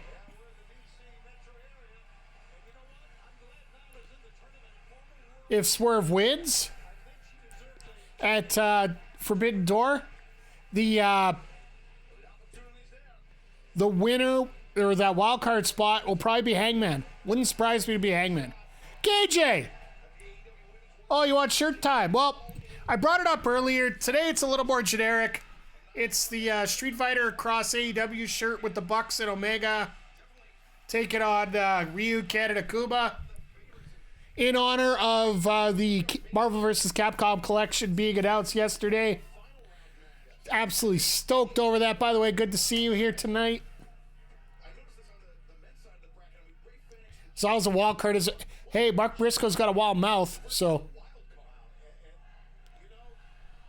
You get a chance to take 3 wrestlers or teams from WWE to AEW and 3 of the other... Wait, who you take? That would take a lot longer to think about. I'll be honest, Darth. I can't really... You could basically take anybody from any promotion anywhere and move them back and forth. For the simple fact that if you're booking good stories, I don't give a crap who you move or who you take. Like, seriously, what do people think about what's going on with Joe Henry there yesterday on NXT? The fact that he got eliminated first. He had that little spot with Shawn Michaels. Could they have him back? And I just saw this little tidbit come up. And Zodiac, I'm stealing your thought here. How about one Keith Lee?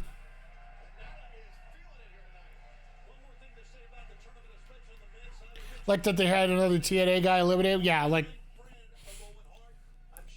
But the fact that they let the first guy out...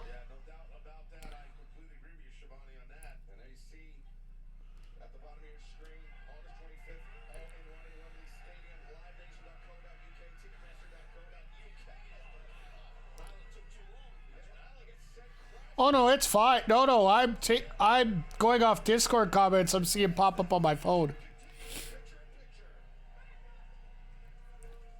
Honestly, look at me like, yeah. At least Sean says he believes, yeah.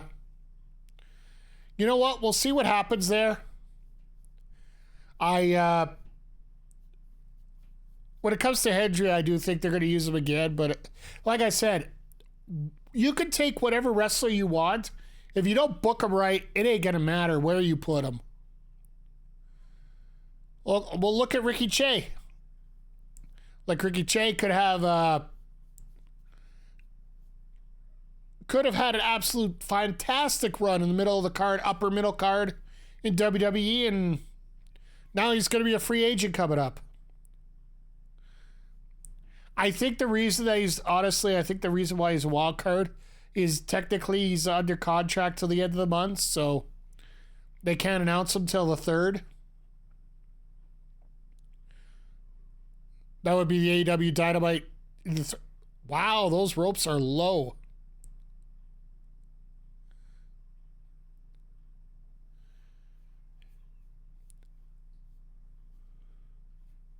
But yeah, like that's an idea I might put in the back of my mind here. And just a quick update, and I know one, if not both of the people, wildcard will be Kevin Kelly. No, please, no.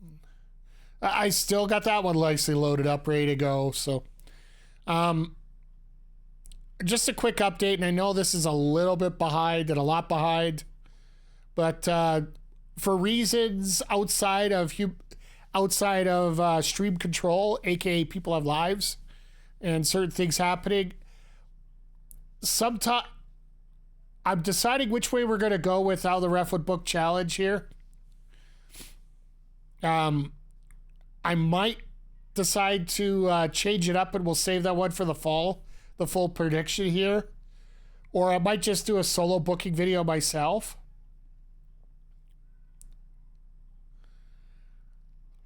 Or else I might end up doing a video sort of like what Darthwick's asking for. Would you guys be interested in something like that? If I just did a one-off video explaining, like, if I was going to do some trades, who would I trade and why? Would you guys be interested in that in a YouTube video? I'd just spitballing ideas here, because I am trying to come up with some new stuff here as we go along here. But the How the Ref Book Challenge has been slightly delayed due to life, so. But we will get it done, I promise you that. And for those that are like, what the heck? I think one-off videos could be fun. Hey, you know what? You know what? I'll keep it in mind, Darth Mick. So I might have to do it as a sub goal. That may be what I would do here. Like I said, I'm spitballing ideas. I'm thinking about what we could do. But I'm definitely going to keep that one in mind, because that actually is a very interesting concept.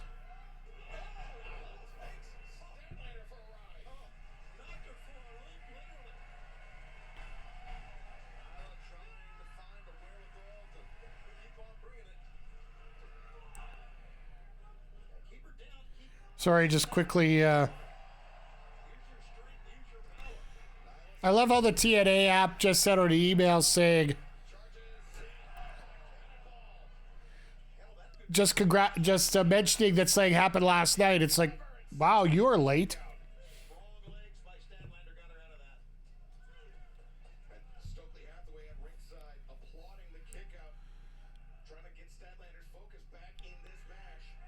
Typical TNA.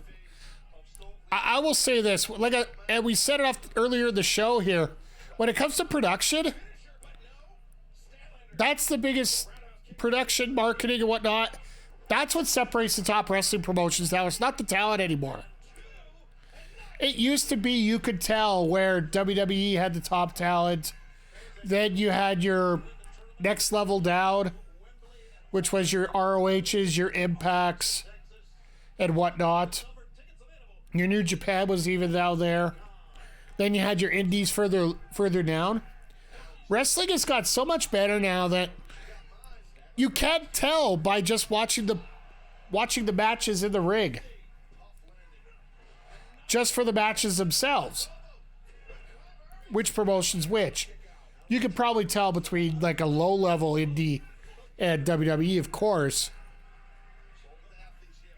But the higher indies, AEW, WWE, New Japan, there are a lot of similarities between them all. The biggest difference, production, marketing, how things are seen, how things are promoted. And that's what separates number 1 from number 2, 3, 4, separates from number 5.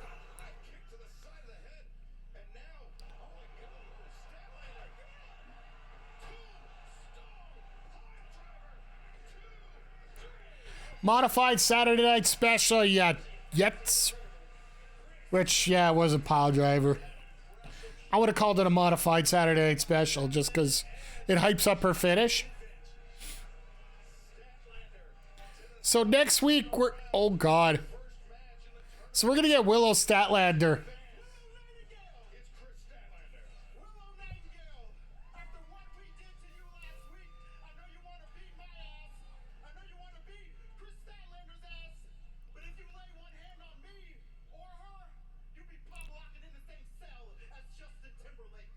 Oh! Oh!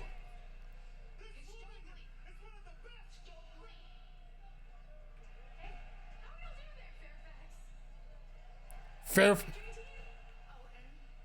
Statlander, congratulations on your win. You get to move on to the second round.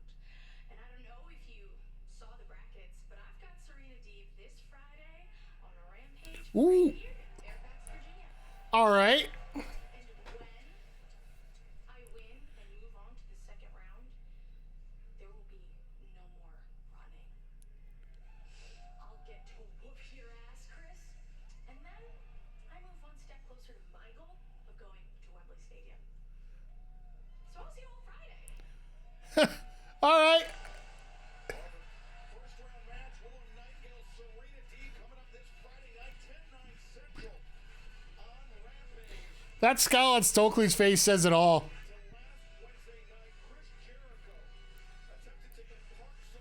Oh, God. No, no, no, no.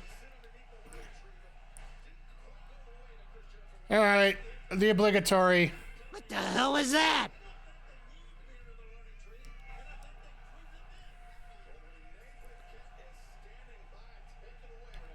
Please, no. Okay. Private party. We're good. Gentlemen, last week on TV, Toni made quite the impression by inflicting some damage on Chris Jericho and his crew. Are you guys looking to take some of that momentum into your match on Rampage against Commander and Metal Elite? Oh, so they get Commander Metal Elite on Friday, and then they get Jericho Big Bell on Saturday. Hi, guys. Hi. Well, you know what? You did get the upper hand on us last week, but you kind of cheated to do it, didn't you? But que sera, sera, am I right? Oh, God. But I wanted to still give my branches a lesson from the learning tree.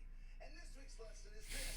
When you're facing luchadors, like I did when I was Corazon de Leon in Mexico, one of the biggest stars in the history of the country, I always avoided a move Cut the mic.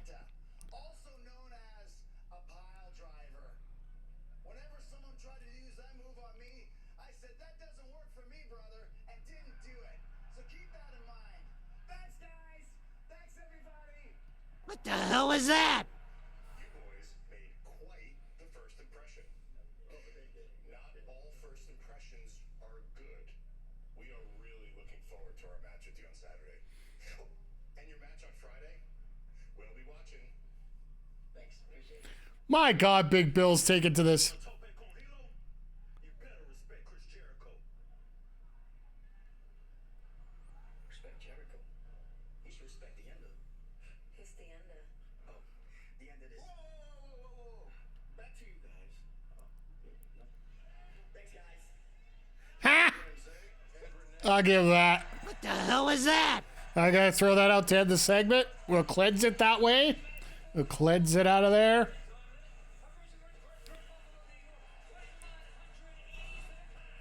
I love that Garcia t-shirt. The old-fashioned white girls dancing at the cars, you know. Everybody's got to get that hip action going here.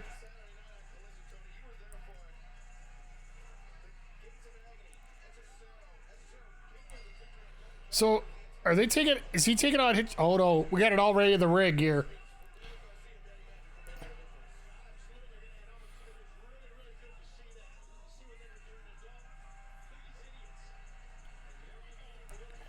All right, so it's...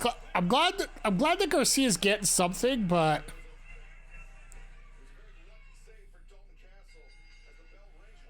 Oh, it's Rhett Titus!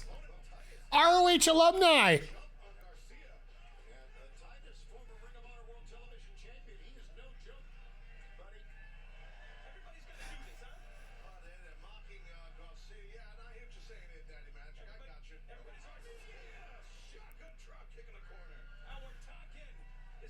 This ain't gonna take long. There's a lot of eyes all over Garcia. 9-1 in his last 10 matches, Daddy Magic. 2 neck breakers. 3 neck breaker. Da, ah, ah, ah, ah. Garcia, Titus is reeling. Yeah, Garcia's got Titus ready to rock here, I think. He's hurt. He got a front guillotine on him. Take a look at this right here. There's Garcia. He's got it cinched in tight. He might kill him out of here. Titus is fading. Nope, Garcia. Catches the arm. There we go. Nicely done there. Jesus. Titus getting destroyed there.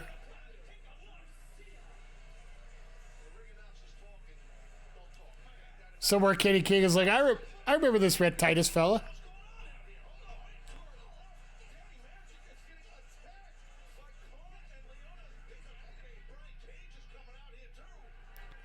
Oh, goody. 4-on-2.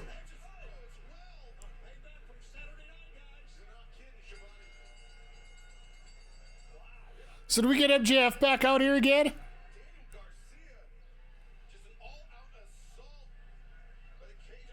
Oh, God. That toss power bomb. We're not going to get it.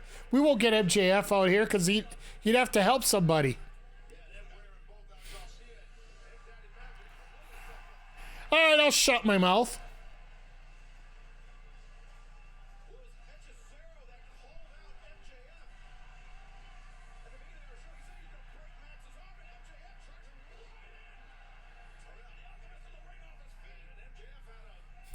I just grabs Cage, just biting him. Attaboy.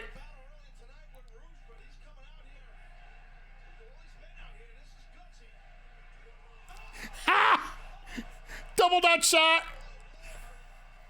Not for me, brother.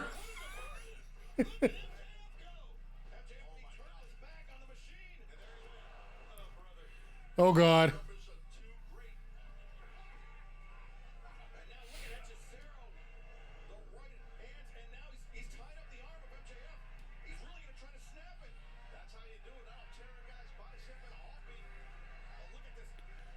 It's not like his arm wasn't beaten up before.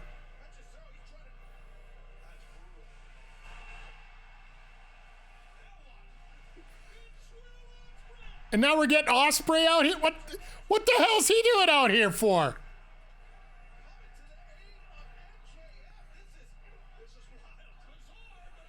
Why would...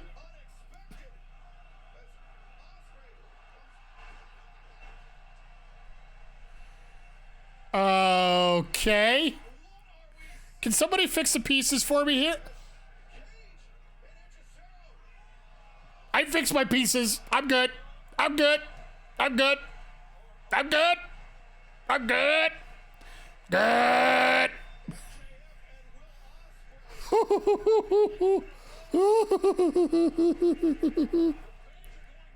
What? How does The Rock do that? Something like that?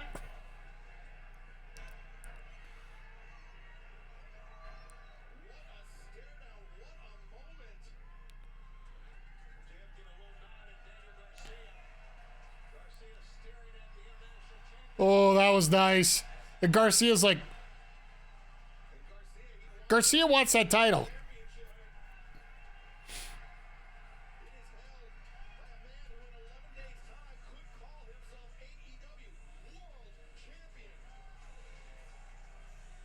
Yeah. Wow. All right. That face-off is something I thought I didn't need tonight, but obviously I did. Oh, that's pretty amazing. All right, so who would have thought out of a Daniel Garcia, Rhett Titus match, we would get a face-off between Will Ospreay and MJF? To me, that's like, what? Excuse me? There's like 14 degrees of separation there on that little setup there, but is anybody here complaining about it? No. It's something I definitely want to see. I just wonder when we're going to see it. Maybe Wembley we get Ospreay MJF? Possibly. Could that be the backup for Ricky Che?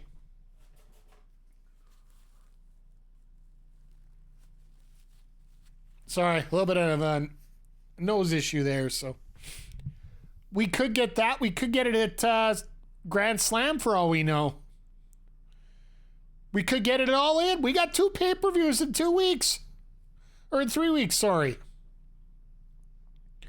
So for me, we can, as long as we get it, because that's the biggest problem we've had right now is we haven't been able to get matches. There could be a possibility Ospreay MJF might not show up for 2 years. That's Tony Khan booking. He does these little things every once in a while just to whet an appetite to make people wonder if this is actually going to happen or not.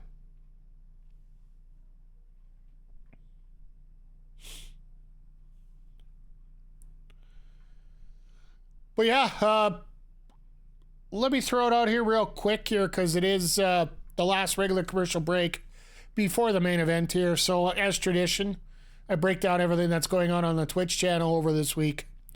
Tomorrow I'll be around after breakfast with a little bit of Tears of the Kingdom. I've done a little grunt work. I've done a little back work. We're on the last temple of the 4. Once we're done that, I've mapped out exactly where the rest of the tiers are. So once we're done the map, we're going to go tier hunting and video watching and get us set up for hopefully the final run.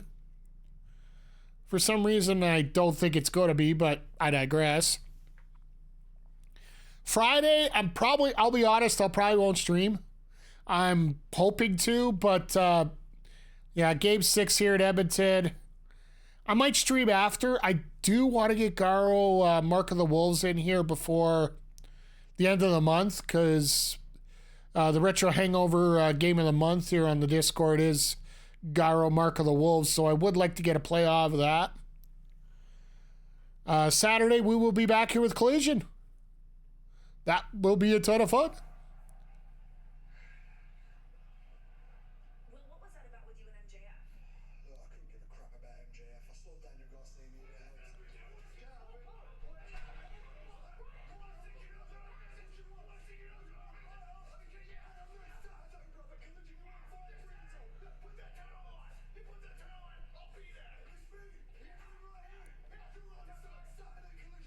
Whoa. Time out.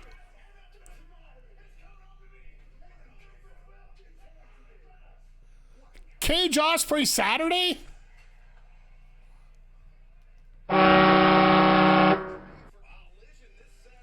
Yes. In more appropriate words, fuck yes.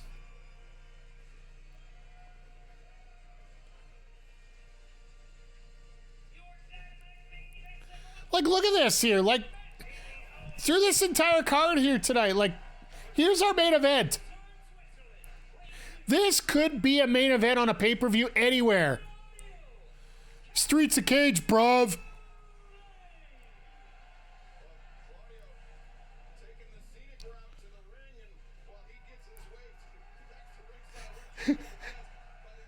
Oh, and Claudio is about to fall off the...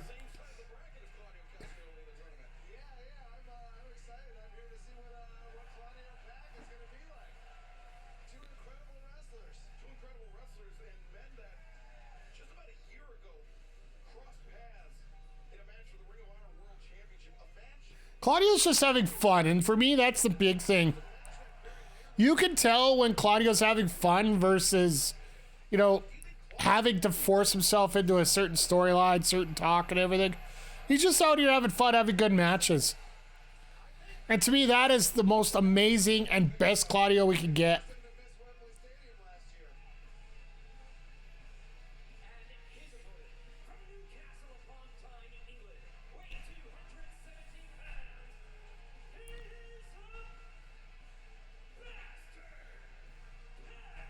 I wonder how much it paid Justin Roberts to say that word. Wondered if the BCC was with him.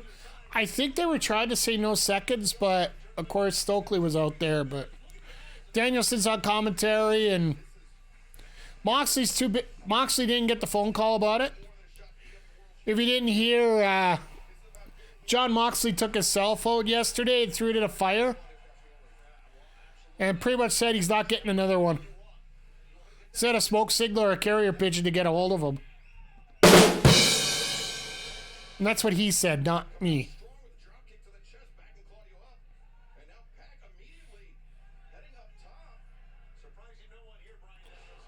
Said to borrow Renee's phone. Yeah, whatever he needs to make a call, he can use that. Renee knew what she got into when she... when she found him, right?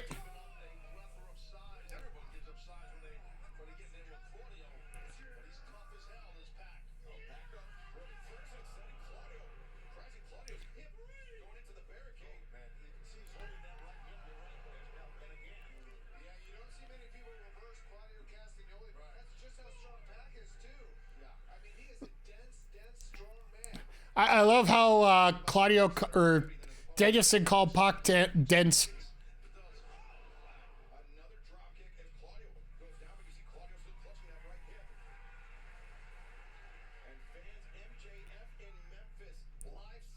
So MJF is going to be there on Saturday? Okay.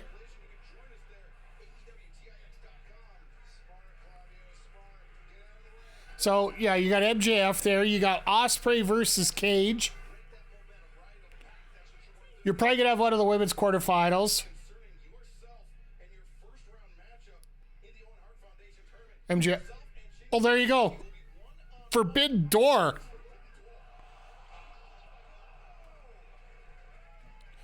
Shingo Takagi, Bryan Danielson. Let's go.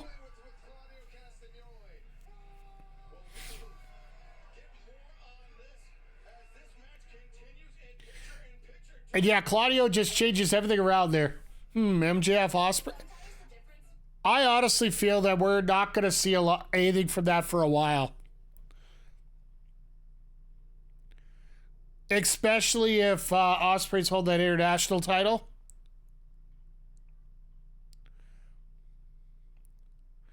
Love how Claudio's still holding the hip, but imagine just to still run like that.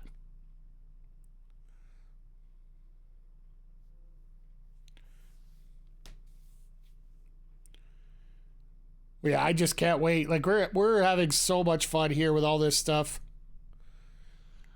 And I haven't said it enough tonight. I know that I missed it. Like normally I say it a lot more, but thank you everybody for being here. I truly do appreciate it. If you're just watching in the background, you really like what you're watching, make sure to hit the follow button. Have yourself a good night, Zodiac. We will see you here probably on Saturday. If not sooner, I'm sure we'll chat more. And just a reminder, folks, as well, Zodiac will be joining me live for our 4-year affiliate anniversary here on Forbidden Door night. Officially, it's Friday, but we're celebrating it during Forbidden Door. 4 years of me as an affiliate here on Twitch. We'll be hanging out, chatting with all of you, enjoying some wrestling. That would be the night somebody attacks BCC with Moxley not there.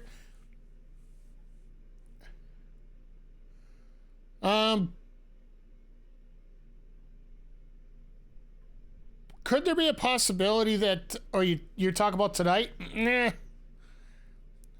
I think they're going to close it out on Claudio winning this match because they're setting up for Claudio versus Danielson on this side, I do believe.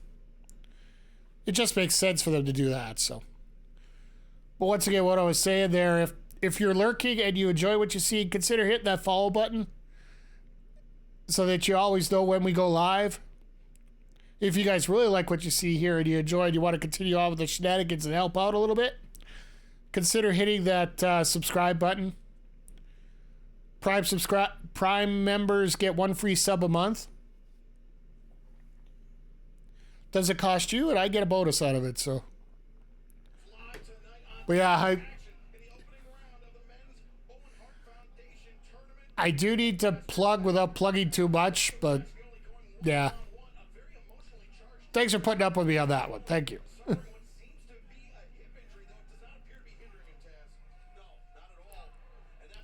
It's not hindering him yet. Oh my God. Only Mox would throw his photo. Oh no, a lot of. Haven't you ever been drunk at a bush party? I'm surprised it doesn't happen more often. I remember back at our graduation, people would be just dumb enough to do anything like that. When there's too much liquor and there's a bad... If there's enough liquor involved and you have a couple fighting and the guy says, you don't want me to talk on the phone, fine, he will chuck it in the fire. Renee, control your man. Yeah, about that.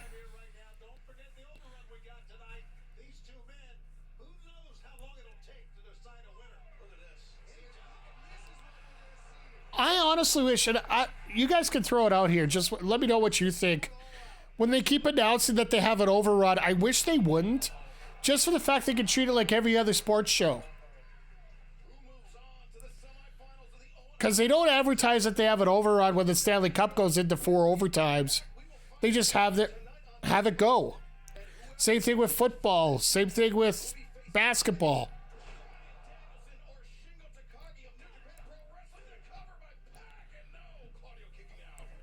If Seth and Roman could control Renee Damn could control Renee Damn sure can't. Completely agree on that one. They overrun every week? Pretty much. I would say basically 2 out of 3 weeks they overrun. 5 to 10 minutes. Ever since WWE started doing their first NXT Tuesday versus AEW Wednesday rating war that WWE started. Yes, WWE started. I don't care what anybody says. Tony Khan's been getting these overruns from WBD all the time. If it's an overrun, it's Tony Khan with an announcement.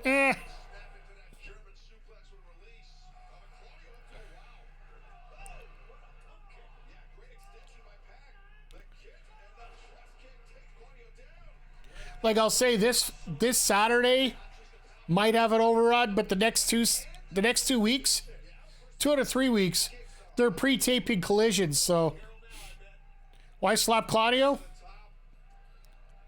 Because you're dumb. He wants the best out of him. I don't know. Cheers! Claudio runs in like a ball and then just throws that uppercut.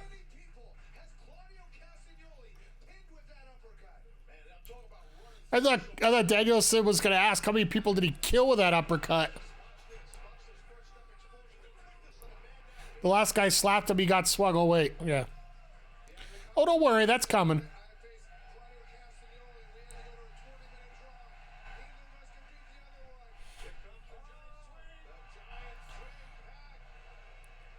Tap out, PAC. Tap out.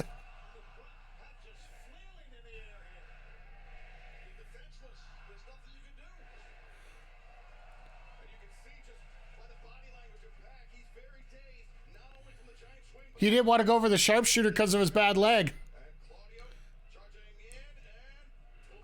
Jeez! In Japan, that's a finish.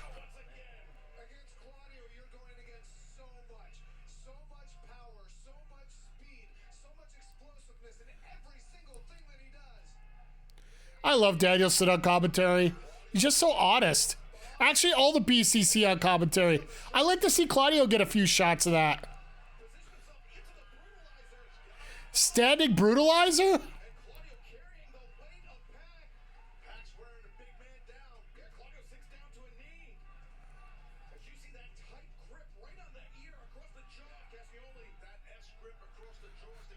Claudio just said nope.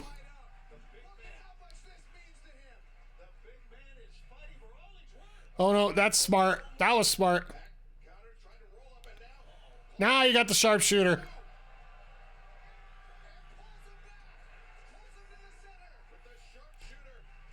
I love how Brian brought that fact up about Claudio dragging it back to the center while he did it too.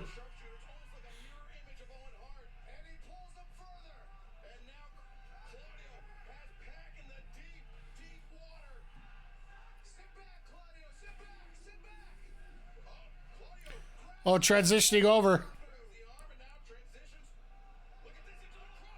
Right into the TV.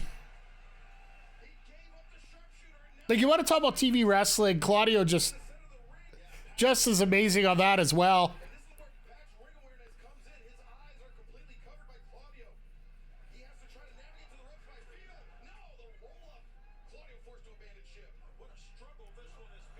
Oh my. Roll through. Damn. Oh, go for the uppercut.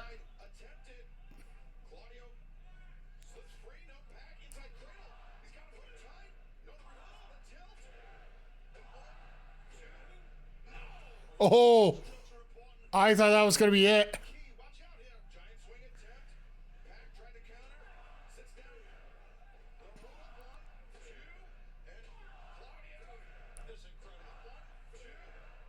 Wow!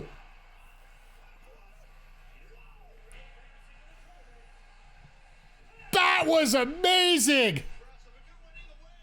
You want to talk about a finish to a match between two heavyweights? Not literally, but you know what I mean. Claudio got out-thunk. He got outmaneuvered.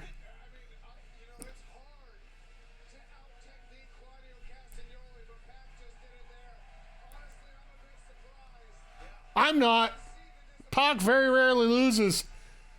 Are we going to get PAC Danielson? Are we going to get PAC Danielson? This is going to be a greatest hits tour for Danielson, and PAC's going to be involved? Serena and Willow, okay. Now I show the rundown coming up here.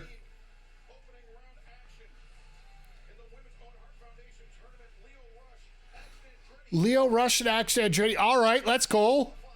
Either way, that's going to be a hell of a fun match. The winner's going to get into the ladder match.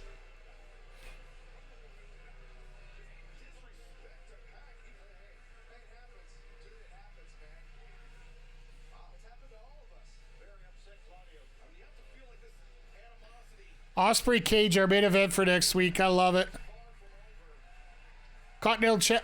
Ultimo Guerrero? What the Whoa. Back it up here. Ultimo Guerrero? Jay White, Ray Yeah, next week's going to be fun. Next week's going to be fun. Saturday's going to be fun. AEW is going to be fun, to say the least. Like, they're throwing all these matches at us at the last minute, and we're like, yeah, we got a card to deal with here on Saturday, so this is going to be a lot of fun. Jay White and Phoenix next week. We get Brian Cage and Will Ospreay on Saturday. We got that trios match where all the women that were involved in that title match segment are going to be there. The only thing that sucks out of this is we're getting two will they coexist matches. We're getting Ospreay and Swerve against the Gates of Agony next Wednesday. And then on Saturday, we're going to get Mina and Toni on the same team as part of that six-lady tag.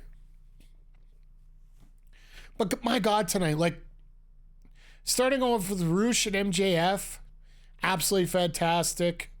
All the way to the end here with that Claudio and PAC match, the way that finished up.